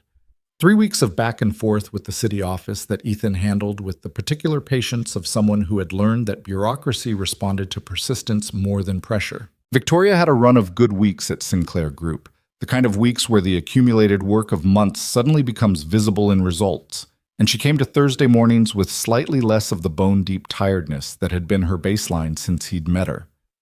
They were not loud about what they were. Neither of them had the instinct for public declaration. It wasn't reticence exactly, more the preference of two people who had learned that things said privately, proved privately, mattered more than announcements. Their children knew. Eleanor, Victoria's mother, had figured it out with the efficiency of a woman who had been watching her daughter closely for years and recognized the difference in her. James Harlow texted Ethan. "I heard a rumor," and Ethan replied. "Mind your business," James and James replied. "I'm taking credit for this until I die," which was aggravating and also not entirely unfair. What they built in those weeks was unglamorous and specific. He helped her when her car needed servicing and the scheduling was impossible. Drove her to a board meeting, picked her up, no comment, no ceremony. She reviewed a contract dispute he was navigating with a subcontractor and caught a clause he'd missed, which he acknowledged directly and used, which she appreciated more than if he'd made a bigger deal of it. When Marcus had a bad week, a conflict at school that escalated in the way first-grade conflicts did, sudden and disproportionate and leaving residue. She called in the evening and talked to Marcus herself for 12 minutes about a time she'd had a similar problem at his age, which was either true or a very good story, and Marcus came away from it calmer. When Lily had a cold that kept her home for 3 days, and Victoria was in the middle of a critical project phase, Ethan reorganized 2 mornings to cover the daycare gap without being asked, showing up with Marcus, who treated Lily's enforced rest like a research opportunity and read to her from his dinosaur encyclopedia until she fell asleep. None of it was perfect. Ethan had a week in late June where the Harmon Street project hit a structural snag that required him to be on site from 6 in the morning until after dark 3 days in a row, which left him running on fumes by Thursday, and not much good to anyone. Victoria could feel the distraction on him and read it correctly, not as withdrawal but as a man stretched to his limit, and let the Thursday morning be quieter than usual, carried the conversation without making it feel carried, asked the right question about the project that let him talk through the problem and find the solution in the talking, which was something she was good at that he hadn't expected. "The footing on the northwest corner is giving us issues because the soil composition report had an error," he said, leaning on his elbows. "The correction is manageable, but the timeline hit is about 11 days and the client is going to push back." "Who's the client?" "Sayers Development. Owen Sayers personally. He's particular about timelines." "I know Owen Sayers," she said. "Not well, but I know his style." "Immovable?" "Loud," she corrected. "He's loud about things. He's not actually immovable. He wants to feel heard before he adjusts." She paused. "Don't lead with the technical explanation. Lead with what you're doing to solve it, and specifically what it costs you, not just him. He responds to people who have skin in the game." Ethan looked at her. "That's good." "It's observation," she said. "I've sat across from men like Owen Sayers in a lot of rooms." "Did it work?" "Mostly." She finished her cortado. "I'll tell you the one time it didn't if you want a cautionary tale." "Next Thursday," he said. "Next Thursday," she agreed. The Owen Sayers meeting went the way she'd predicted. Ethan led with accountability and solutions, acknowledged the timeline hit directly without hedging, explained what Carter Construction was absorbing to minimize the impact, and Sayers, who had come in loud, went out of the meeting grumbling but agreeable. Ethan texted Victoria afterward. "You were right about Sayers," she replied. "I'm frequently right. You're getting better at recognizing it." It was the kind of exchange that would have seemed small from the outside and was not small at all because it was the language of two people who had started to know each other in the specific way that mattered. Not the general shape of each other, but the actual interior, the reflexes and habits and soft spots and capabilities. The kind of knowing that takes time and attention and can't be shortcut. He was thinking about none of this on the Tuesday afternoon in mid-July, when his phone rang with a number he didn't recognize. He was in his site trailer on Harmon Street reviewing the revised pour schedule, and he almost let it go to voicemail. He picked it up on the fourth ring. "Carter?" he said. "Ethan Carter?" The voice was male, professionally smooth, with a calibrated warmth that was the vocal equivalent of an expensive suit. "This is Daniel Reeve. I'm not sure if Victoria has mentioned me." Ethan set down his pen. The name was not in his phone because Victoria had not given him the name, but he knew immediately, from the specific quality of the silence before the call and the careful deliberateness with which the man said, "I'm not sure if Victoria has mentioned me," that he knew exactly who this was. "She hasn't," Ethan said. A slight pause. "I see. Well, I recently got back into the city. I was hoping to reconnect with Victoria and with Lily." Another pause, calculated. "I understand you and Victoria are close." "We are," Ethan said. "Right." The warmth in his voice cooled by a degree, exactly 1 degree, controlled. "I thought it would be courteous to reach out to you directly, man to man." Ethan looked at the revised pour schedule on his desk. He picked up his pen and drew a small, precise line in the margin, the way he did when he was thinking. "What do you want, Mr. Reeve?" "I'd like to have a conversation. About the situation. About Lily." "The situation," Ethan repeated. "I know how that sounds." "I think you know exactly how it sounds," Ethan said. His voice was even. Not cold, not hostile. Just clear, the way he stated facts that weren't up for discussion. "I'd suggest you call Victoria." "I've tried. She hasn't responded." "Then that's her answer." A longer pause. "I'm her father," Daniel Reeve said, and the warmth was gone now, replaced by something that was trying to be authoritative and landing closer to defensive. "Lily's father. That's not something that changes because I'm not going to have this conversation with you," Ethan said. "Call Victoria. If she decides to respond, that's her decision. That's where this ends from my side." He hung up. He sat in the site trailer with the phone in his hand for a moment, looking at the pour schedule. Then he called Victoria. She picked up on the second ring. "I'm in a meeting in 10 minutes. Daniel Reeve called me," he said. The silence on her end lasted approximately 3 seconds, which for Victoria was a very long silence. "He called you." "Direct to my cell. He said he'd tried reaching you." "I know," she said. Her voice had shifted, still controlled but with a tension underneath it that he recognized as the particular register of something that had been expected and had arrived anyway and was no easier for the expectation. "I've had 3 missed calls from a number I didn't recognize. I thought it was a vendor issue." "It's not a vendor issue." "No." A breath. "Ethan, you don't have to explain anything to me right now," he said. "You have a meeting in 10 minutes, but I wanted you to know before you walked in there." Another silence. "Thank you," she said, and it was the quiet thank you, the one that meant more than the word. "I'll call you tonight." "I'll be home after 7, he said. "Marcus has swimming." "Okay." A pause. "Are you—" "I'm fine," he said. "Go to your meeting." She went to her meeting. He went back to the pour schedule, but the line he'd drawn in the margin stayed there, small and precise, and he looked at it for a moment before turning the page. Daniel Reeve was 34 years old and had the kind of background that looked better from a distance than it did up close, a family with money, an education at institutions that opened doors, a career in finance that had produced the specific variety of success that came more from positioning than effort. Victoria had met him when Sinclair Group was 2 years old, and she was 24 and working 18-hour days, and he had been charming and certain and had seemed, for a period she no longer let herself be sentimental about, like a person who was choosing her specifically. He hadn't been. He'd been choosing the version of her that was useful to his life, which was a distinction she'd understood only after it was too late to matter.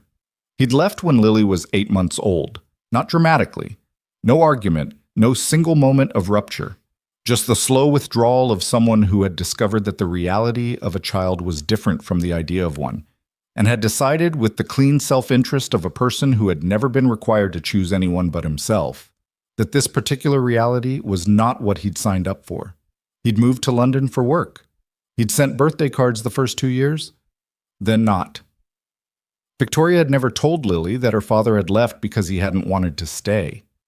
She'd said he lived far away, and that some people weren't good at being close, and that none of it was Lily's fault, which was everything true she could say to a child that age without giving her something she didn't have the tools to carry.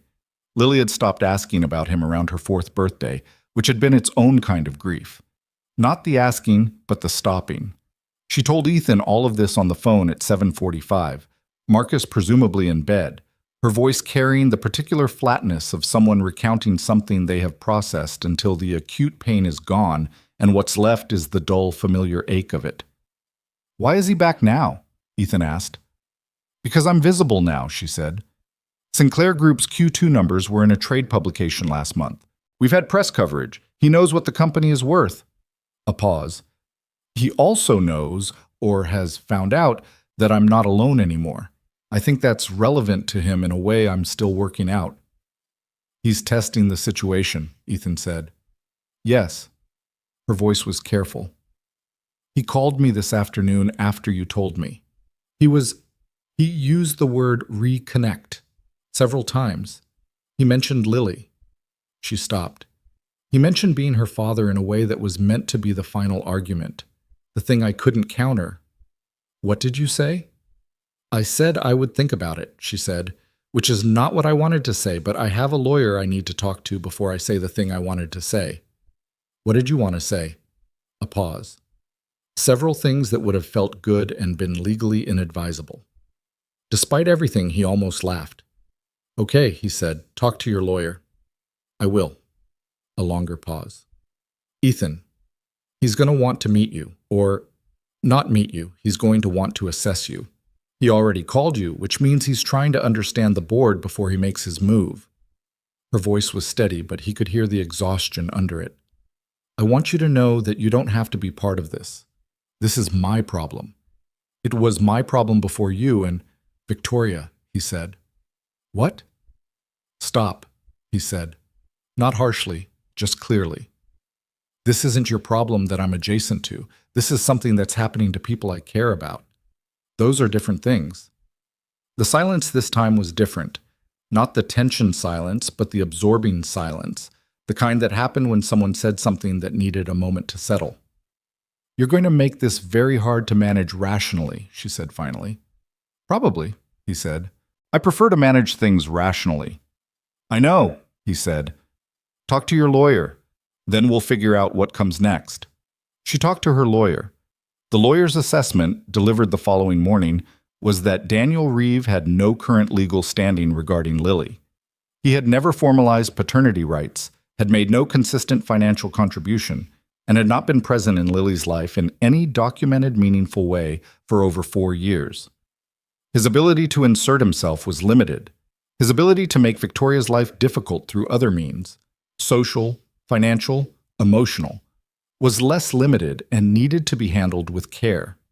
Victoria relayed this to Ethan on Thursday morning with the brisk efficiency of someone reporting a board decision, but her hands around the cortado were tighter than usual, stem grip, and he noted it without comment. "He wants to meet," she said. "He suggested lunch. He was very civilized about it, which is somehow worse than if he'd been hostile."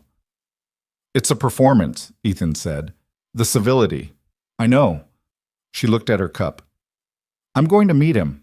I'd rather know what I'm dealing with than not know. She looked up. My mother is keeping Lily.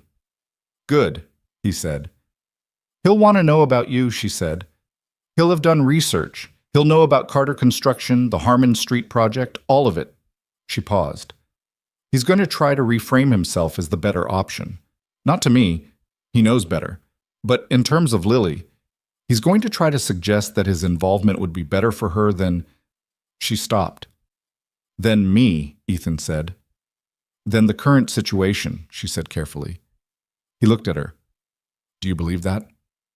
No, she said without hesitation. Not for a second. Then that's all that matters, he said. What he argues doesn't change what's true. She held his gaze for a moment. You're very calm about this. I'm not particularly calm, he said honestly, but getting loud about it doesn't help you. She reached across the small table and covered his hand with hers. Not briefly this time, not the punctuation of the park bench, but deliberately, her hand resting on his with full intention. Okay, she said. Okay, he said. The lunch between Victoria and Daniel Reeve happened on a Thursday. Not their Thursday, a different one. A Thursday in late July when Ethan was on the Harmon Street site and kept his phone in his pocket and checked it less than he wanted to and more than he should have. She texted him at 2:17, done, heading back to the office. Call you at 6. He called at 5:58. She picked up immediately. He was exactly what I expected, she said, which somehow still managed to be exhausting. She sounded tired. Not the bone tired of overwork, but the particular depletion of having been in a room with someone who required constant vigilance. He was charming. He was apologetic in the specific way that stops just short of an actual apology. He said he'd grown. He said London had given him perspective. He said he wanted to be present in Lily's life going forward. What did you say? I said that any involvement with Lily would be on her terms, not his. I said she was 5 years old and she was fine, and I would not disrupt that for his schedule or his conscience. A pause. He brought up you. I figured he would. He was subtle about it. He said he just wanted to understand Lily's environment. He asked how long you'd been in the picture. He asked whether things were serious. She paused. I told him that was not his concern. He pushed slightly. I told him again. Did he back off? He recalibrated, she said, which with Daniel means he moved the argument sideways rather than dropping it. He said he thought Lily should have a relationship with her actual father before she got attached. The pause after attached was a full breath. He meant you. Ethan stood in the parking lot of the Harmon Street site, the late afternoon sun hot on his back, and felt something move through him that was neither anger nor fear exactly, but was in the neighborhood of both. He breathed it out. What did you say? I said that attachment wasn't the problem he thought it was, and that the people Lily was attached to had been present for it, had earned it. Another pause. He didn't have a clean response to that. No, Ethan said. He wouldn't. He's going to try again, she said. I know him. Today was reconnaissance. He's deciding how much this is worth to him and in what currency. Her voice was steady, but the exhaustion in it was real. I'm sorry you're in the middle of this. I'm not in the middle of it, he said. I'm on your side of it. There's a difference. She was quiet for a moment. I know, she said. I'm still working on accepting help without apologizing for needing it. I know, he said. You're getting better at it. The move Daniel Reeve made was not the one Ethan expected. He'd expected legal posturing, or a campaign through mutual acquaintances, or the particular social pressure of someone who knew people. What he got instead was a phone call, on a Saturday morning in August when Ethan was at Victoria's apartment, helping Marcus and Lily assemble a model of the solar system that had turned out to have 37 more pieces than the box suggested. Victoria's phone rang, and she looked at the screen, and the look on her face was enough. She took the call in the kitchen, voice low. Ethan kept sorting Saturn's rings with Marcus and Lily and kept his hands busy and his attention split. She was back in 8 minutes. She stood at the kitchen doorway with her phone in her hand and looked at Ethan with an expression that was composed and absolutely furious in the way that real fury was quiet. He's been talking to Robert Calloway, she said. Robert Calloway was the Sinclair Group shareholder who had been pushing the timeline issue on Harmon Street. Ethan had known the name. He hadn't known the connection. They know each other, Victoria said. Business school. Reeve is... Apparently he's been suggesting to Calloway that the company's current trajectory involves personal decisions that may affect stability. She stopped. He's trying to create pressure from inside my own board. The room was quiet, except for Marcus asking Lily which ring went where. Ethan stood up from the coffee table slowly and came to the kitchen doorway. He looked at Victoria carefully. He's using the company, Ethan said. He's trying to, she said. It won't work. Calloway is an annoyance, not a threat. He doesn't have the votes to do anything real. She pressed her lips together. But it's a message. It's Reeve telling me he has options, that he can make things complicated if I don't. She stopped. If you don't let him back in, Ethan said. She looked at him. Yes. Something settled in Ethan. Not anger, not protectiveness, not any of the reactive things. Something quieter and more durable. He had built things in bad weather. He had held timelines when conditions pushed against him. He understood that some pressures were designed to make you move before you'd thought it through, and that the answer to those pressures was not to respond but to hold. Let me call Owen Sayers, he said. She blinked. What? Sayers Development has relationships with Calloway's fund. I know this because I looked at the Harmon Street project financing structure when I was putting together the proposal. He met her eyes. Owen Sayers does not like people who apply pressure sideways. He thinks it's bad form. I know this because I've now had 2 meetings with the man. He paused. I'm not going to threaten anyone. I'm going to have a conversation with Owen Sayers about the Harmon Street project's strong current trajectory and mention that some shareholder noise has been unhelpful, and let him draw his own conclusions about who's worth backing. Victoria stared at him. That's quite good. I learned from someone who handles rooms well, he said. She looked at him for a long moment with something in her expression that was complicated and warm and not fully expressible. Then she looked past him at the living room, where Marcus and Lily had apparently resolved the ring dispute and were now debating the size of Jupiter with the focused intensity of children who had accepted this project as a serious undertaking. Dad, Marcus called, without looking up. Lily says Jupiter is bigger than all the other planets combined. Is that true? Mostly true, Ethan called back. Jupiter is very large. See, Lily said to Marcus with profound satisfaction. Victoria looked at this scene, the solar system in pieces on her living room floor, the 2 children cross-legged and arguing facts, the afternoon light on the apartment she'd built into a home by herself, and then she looked at Ethan, this man in her kitchen doorway who had just offered to call Owen Sayers, not because she'd asked, but because it was the useful thing, and he was someone who did the useful thing without making it a statement. He called you to intimidate you, she said. Daniel, when he called you the first time. I know, Ethan said. It didn't work. No, he said simply. She nodded. Once, the decision nod. I'm going to handle Reeve directly, she said. I'm going to be very clear about what his options actually are, which are limited, and then I'm going to stop giving him energy. That's probably right, Ethan said. I just needed... She stopped, looked slightly away. I needed a minute where I could be angry about it with someone who wasn't going to tell me it was going to be fine. It probably will be fine, he said. Eventually, that's different from telling you right now that it's fine. Yes, she said. It is different. She looked back at him. Thank you. Stop thanking me, he said. I'm here. That's the job. Something in her face cracked open slightly, just at the edges, just enough. She reached up and put her hand briefly against his jaw, warm and deliberate, and looked at him with the expression of someone who had spent years being capable and alone and was learning slowly and not without difficulty what it felt like when you didn't have to be both at the same time. Saturn's rings, Marcus announced from the living room, go in this order. I know because I checked the book. He checked the book, Lily confirmed, as though this settled all possible debate. Victoria dropped her hand. She turned toward the living room. He followed her, and they went back to the solar system on the floor, and Ethan sat beside Marcus and passed him the next ring, and Lily explained to Victoria why Pluto deserved better than it got, which it did, and the afternoon held them all the way it sometimes did, imperfectly and specifically and exactly enough.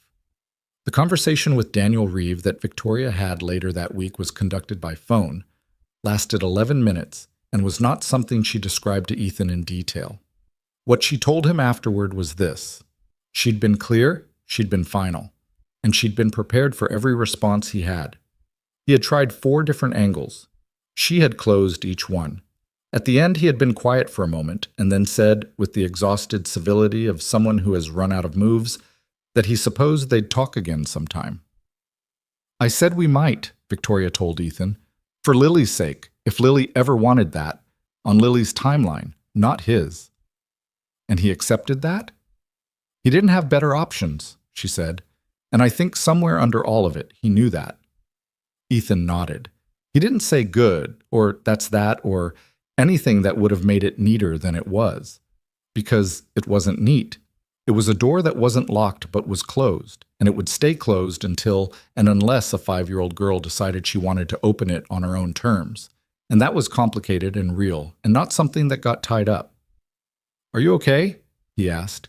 She thought about it, actually thought, rather than the reflexive fine. "I'm tired," she said, "and I'm glad it's done for now. And She paused. "I'm glad you were here for it. Even when I was handling it, I knew you were here. That mattered more than it probably should have." "It should have mattered," he said. "That's what it's supposed to feel like." She looked at him. "Is it?" she said quietly. "I'd forgotten." "Yeah," he said. "It is." She leaned into him then, not dramatically. Just the simple forward lean of someone who was tired and had decided finally and without apology to let that be visible. He put his arm around her and she stayed there for a moment. Just that. Just the weight of it. And outside the city moved through August with its usual indifference, and the Harmon Street project rose one more floor, and somewhere across town Daniel Reeves sat with his limited options and his too-late perspective. And in this apartment, on this evening, 2 people sat together in the specific quiet of something that had been tested and had held. August gave way to September the way it always did in the city. Not with any single change, but with a gradual shift in the quality of the light. Something cooler at the edges of the afternoon, the air losing its heavy insistence and becoming something easier to breathe. The Harmon Street project crossed the halfway mark on a Thursday, which Ethan marked by buying coffee for every person on site and standing on the 7th floor looking out at the city with the particular satisfaction of someone watching a thing they built become real. Brianna texted him a photo from street level, the building rising above the construction hoarding, Carter construction signage visible, with the caption, "Look what we made." He sent it to Victoria without comment. She replied 40 minutes later, clearly between meetings, "That's yours. You should be proud." Then, a second text. "I'm proud of it, and it's not even mine." He looked at that second text for longer than the first. The Callaway situation had resolved with less drama than it deserved. Ethan's conversation with Owen Sayers, conducted over the phone, professional, carefully without explicit accusation, had produced the result he'd anticipated. Sayers, who had his own complicated history with Robert Callaway's fund and did not appreciate sideways pressure applied to projects he considered well-managed, had apparently made a call. Callaway had gone quiet. He hadn't disappeared from Victoria's board structure, but his particular brand of noise had stopped, which was sufficient. Victoria hadn't made a big thing of it. She'd said, "The Callaway issue seems to have resolved." He'd said, "Good." That was the whole exchange, which was exactly the right length for it. What neither of them said, but both understood, was that something had been established in the months since July that went beyond the ordinary accumulation of good days. They had been tested, not in any dramatic singular way, but in the accumulation of smaller pressures that revealed character more reliably than any single crisis did. How someone behaved when they were tired. How someone responded when a problem wasn't theirs but was affecting someone they cared about. Whether the presence they offered was consistent or conditional. These were the real tests, unglamorous and specific, and they had passed them imperfectly and honestly, which was the only way that mattered. There were still friction points. Victoria's first instinct under pressure remained to close inward, to handle things alone, to present the resolved version rather than the struggling version. Ethan caught it happening sometimes, a tightness in her voice on a Thursday morning that she hadn't quite finished smoothing over, a text that said, fine in the way that meant not entirely fine. And he'd learned how to respond to each version correctly, not to push, not to perform concern, just to stay present and let her find her own way to the thing she actually wanted to say. He had his own failures in this. He was, by habit and history, better at solving things than sitting with them. His inclination when Victoria was struggling was to identify the problem and its most efficient solution, which was useful approximately 60% of the time and counterproductive the other 40%, when what she needed was not a solution but a person who would stay in the difficulty with her without trying to rush them both out of it. He was working on it. She told him once, with the direct honesty that was her most consistent quality, "You fix things. I know that's what you do, but sometimes I just need you to be here while I figure it out myself." He'd heard that, and he'd tried. He hadn't always succeeded, but he'd kept trying, which she acknowledged, and the acknowledgement mattered. Marcus, for his part, had adapted to the new shape of things with the pragmatic ease of a child who had decided the situation was good and therefore accepted it. He asked about Victoria and Lily with the straightforward frequency of someone inquiring about established facts of his life. Are we seeing them Saturday? Is Lily coming to my game? Can Victoria come to the school thing? And treated any yes as expected and any not this time as manageable. He had stopped referring to Victoria as your friend sometime in September and started using her name directly, which was a small change that Ethan noticed and didn't mention. Lily's adjustment was less linear. She was 5, and then she was turning 6, and the emotional terrain of that age was genuinely complicated. She could be entirely comfortable with Ethan one afternoon and slightly wary the next, not for any clear reason, just the variability of a small person working through feelings she didn't yet have full vocabulary for. He didn't take the wary days personally. He'd learned this from Marcus, who at 3 had gone through a period of being unreasonably hostile to the concept of breakfast and had emerged from it with no lasting damage to either of them. Children had weather. You didn't argue with weather. The thing with Lily happened on a Sunday in late September. It was an ordinary Sunday, the 4 of them at Victoria's apartment, the kind of loose, unstructured afternoon that had become its own routine. Marcus was on the living room floor with a new building kit, the kind with approximately 900 pieces that came with instructions written for someone with an engineering degree. Lily was supposed to be helping, but had largely taken on the role of creative director, suggesting modifications that Marcus received with the diplomatic patience of someone who had decided Lily's input was welcome, but not necessarily binding. Victoria was on the couch with her laptop, allegedly resting but actually reviewing a document, which was the Victoria Sinclair version of rest. Ethan was in the kitchen cleaning up the lunch plates, which was a thing he did without discussion whenever he was at her apartment, because dishes sitting in the sink bothered him in the specific way of someone who had spent years keeping a household functional alone and developed standards accordingly. He heard the knock from the hallway. Small, knuckles on the kitchen door frame. He turned around. Lily was standing there in her socks, Commander Bunn under one arm, looking at him with the serious assessment she got when she was working up to something. "Hey," he said. "What's up?" She came into the kitchen and climbed onto the step stool she'd apparently placed there at some point specifically for kitchen conversations. He noticed it was positioned with intention and looked at him at near eye level. "I have to ask you something," she said. "Okay," he said, and set down the dish towel. She was quiet for a moment, organizing her thoughts the way she did, with the careful precision of her mother in miniature. "At my school," she said, "Emma has a dad who lives at her house. And Jalen has a dad who lives somewhere else but comes on weekends. And Sophie doesn't have a dad at all." She paused. "My dad lives far away." "I know," he said carefully. "He called Mom," she said. Ethan kept his face still. "I know. Mom said he wanted to say hello." She looked at Commander Bunn for a moment. "I didn't want to say hello." He waited. He didn't fill the silence because the silence wasn't his to fill. "Is that bad?" she asked, looking back up at him. That I didn't want to?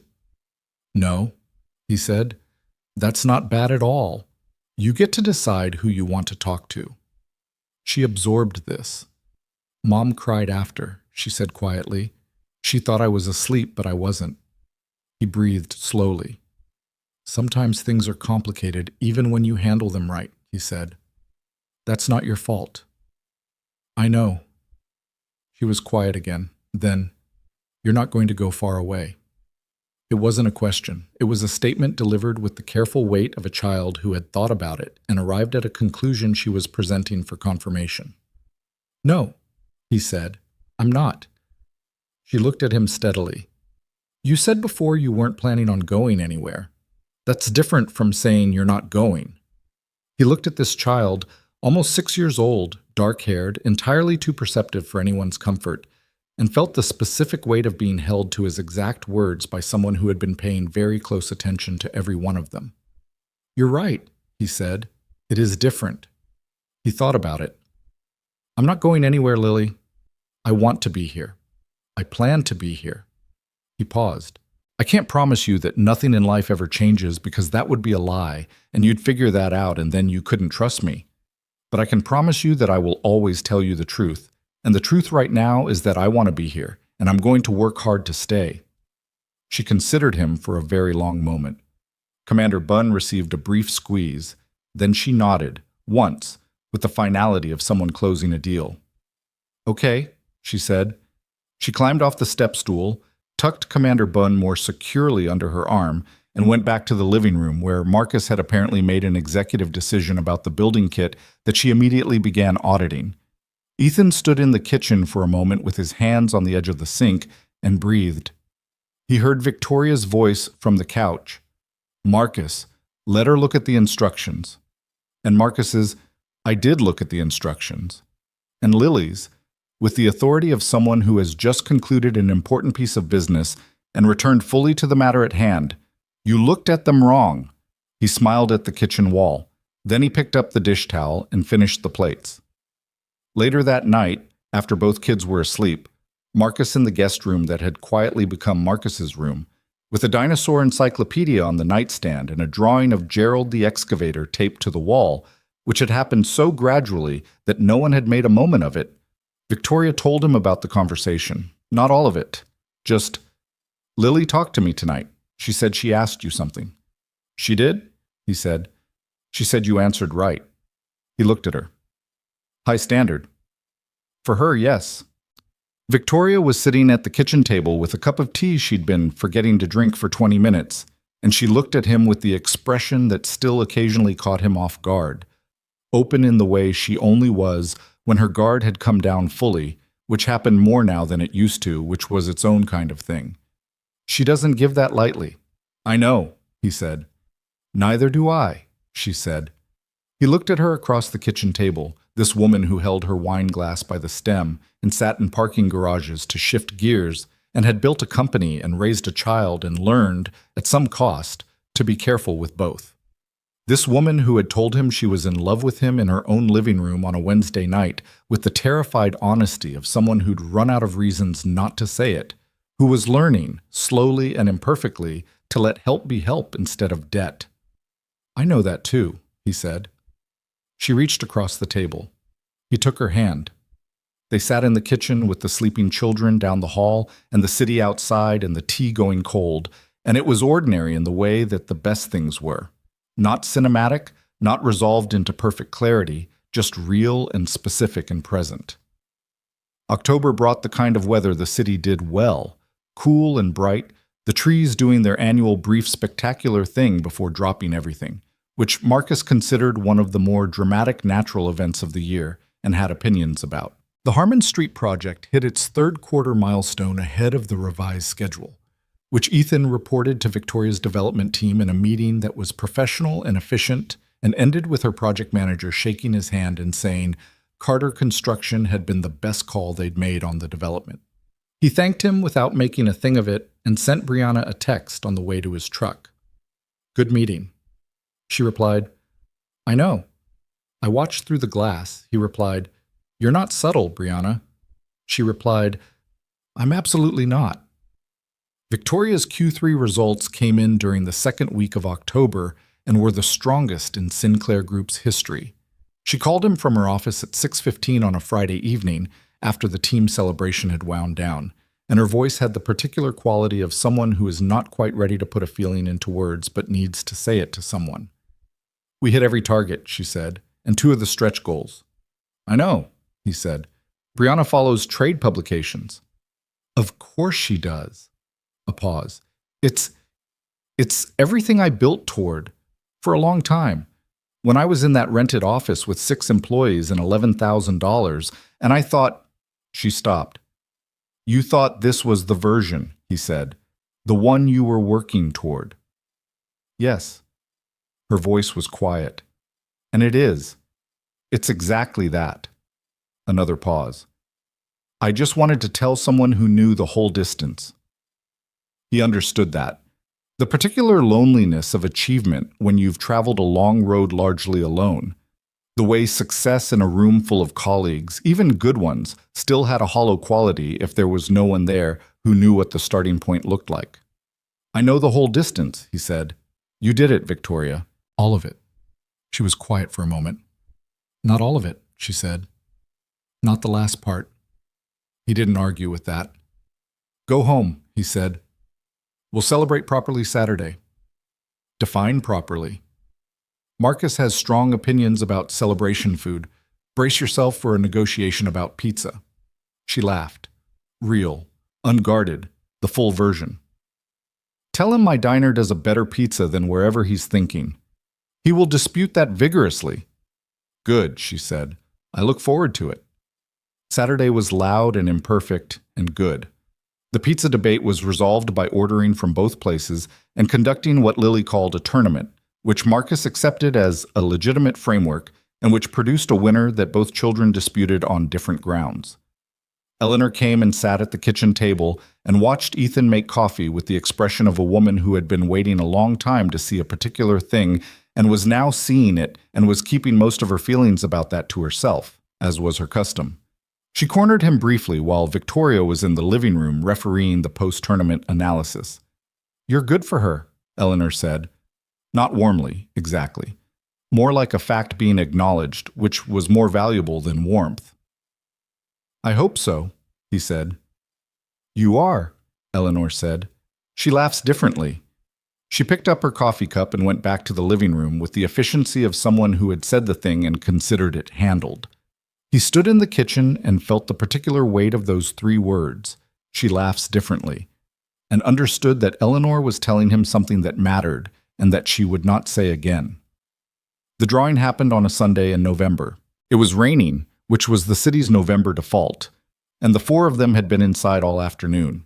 The building kit had been retired and replaced by an art project of Lily's devising, which Marcus had gotten pulled into with the resigned good nature of a 7-year-old who had learned that Lily's projects were usually more interesting than they initially appeared. The project had scattered across the coffee table and the floor around it: paper, crayons, the small watercolor set Lily had gotten for her birthday, markers in 11 colors. Marcus was drawing something that had started as a rocket ship and evolved into a rocket ship that was also somehow a dinosaur, which he was committed to.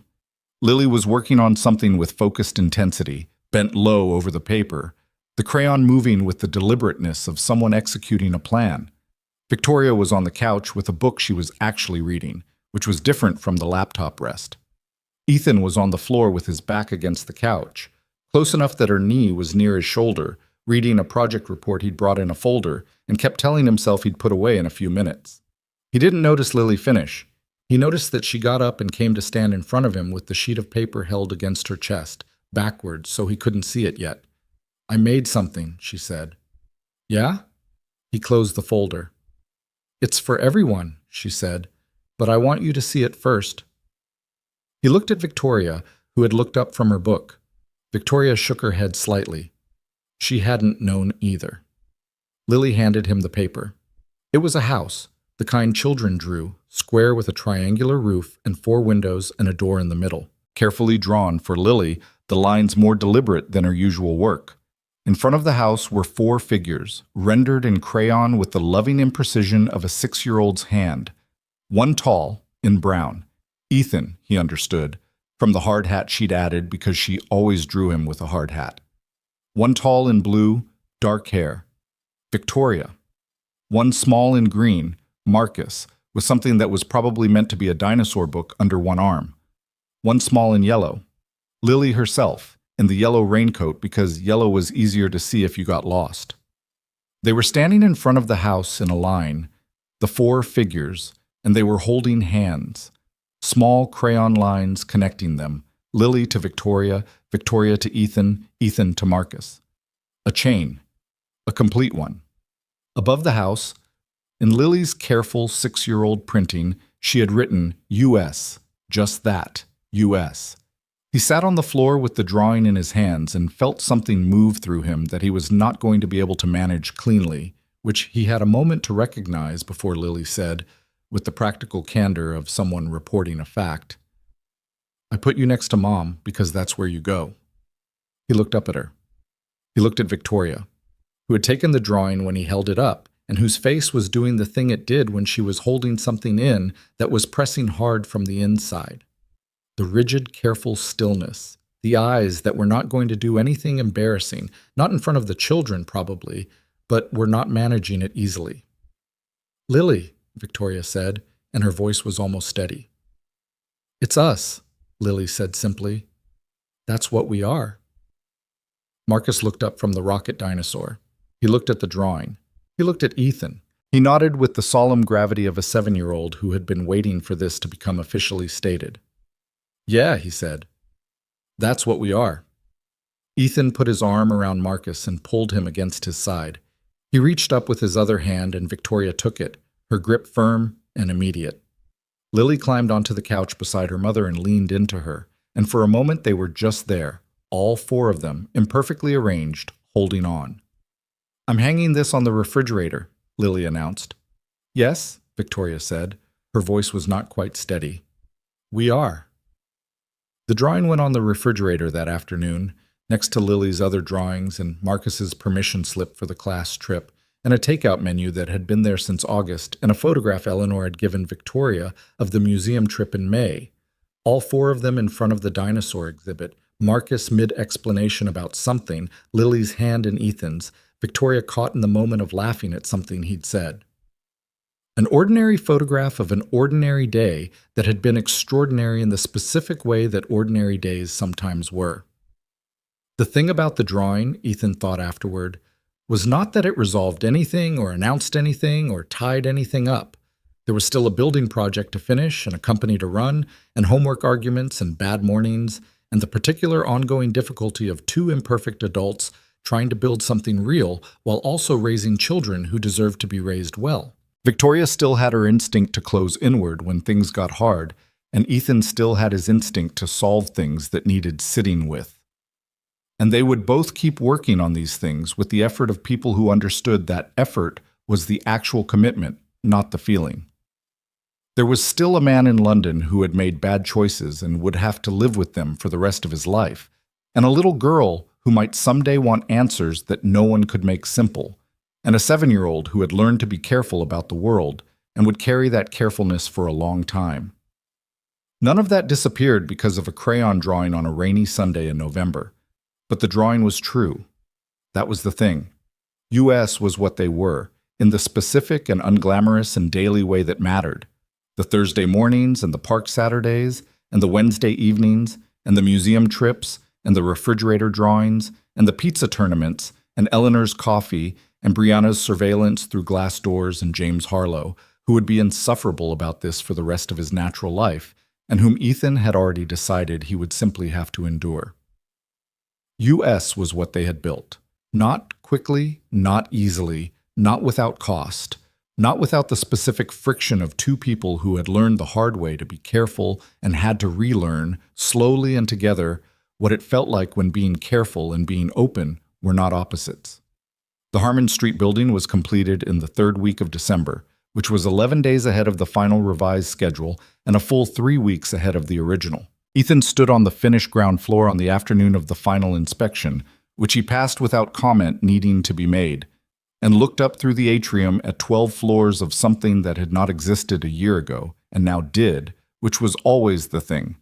The part that didn't get less meaningful with repetition. Victoria came by in the late afternoon, after the inspection team had gone, with Lily and Marcus and 2 thermoses of coffee, because it was December and cold and she was a practical person. They stood in the atrium of the finished building, the 4 of them, their voices echoing slightly in the empty space. Marcus looked up at the full height of it and said, "Gerald helped with this." "Gerald contributed significantly," Ethan confirmed. Lily tilted her head back and looked at the ceiling 12 floors up and said, "It's very tall." "That was the plan," Victoria said. "What goes in it?" Lily asked. "Offices," Ethan said. "Eventually." Lily considered this. "That's okay," she decided. "It's still nice." Victoria handed Ethan the thermos. Their hands touched in the exchange and stayed that way for a moment, easy and warm, the contact of people who had stopped noticing they were reaching for each other because it had become the natural thing. Marcus was already explaining the structural significance of the ground floor to Lily, who was listening with the focused interest she gave to things Marcus was genuinely passionate about, which was its own small thing to watch. "You built a good building," Victoria said. "We built a good building," he said. "Your development team gave me something worth building." She looked at him. The December light came through the atrium glass and made everything pale and clean. "I meant what I said in October," she said, "when I called you from the office." "Which part?" "The part about knowing the whole distance." She held his gaze. "You're the only person I've ever had who knows the whole distance." He looked at her, this woman who had walked every step of a hard road before he'd come into it, and who had let him in carefully and specifically and with the full understanding of what she was allowing, which made it more, not less. "I know," he said. "That's not something I take lightly." "I know you don't," she said. "That's why I told you." Marcus tugged Ethan's sleeve. "Dad, Lily wants to know if you can build us a house." Ethan looked at Victoria. Her expression was something between startled and trying not to smile, and something else that she was letting him see without hiding it. "We'll talk about it," Ethan told Marcus. "That's what adults say when they mean yes," Lily informed Marcus with the authority of long study. "Sometimes," Ethan said. "Usually," Lily said. Victoria was smiling now, fully, the real one, the one that changed her face. He looked at her looking at their children, in the practical sense that children belong to the people who show up for them, and felt the specific gratitude of someone who has been given something they know the value of because they knew the absence of it. He was not a man given to dramatic statements or tidy conclusions. He knew too much about what it took to build things to believe that anything worth having arrived complete. What they had was a foundation, strong, tested, real, and what they would build on it would take time and weather and the ongoing daily work of 2 people choosing, over and over, to stay. But the foundation was solid. He knew foundations. He put his arm around Victoria's shoulders, and she leaned into him, easy and natural, the way she'd learned to lean without apology, and they watched their children's voices echo through the atrium of a building that hadn't existed a year ago. And the December light came through the glass, and outside the city moved through its ordinary December afternoon, with the indifference cities have to particular moments in particular lives. Inside, the moment was not ordinary at all. Inside, it was exactly what Lily had written in 6-year-old printing above her crayon house on a rainy Sunday in November. The truest and simplest and most complete thing anyone had said about any of it. U.S. That was what they were. That was what they had built.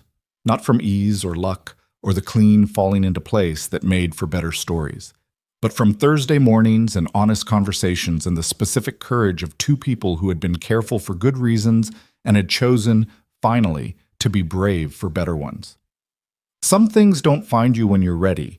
They find you when you've gotten honest enough to recognize them and strong enough to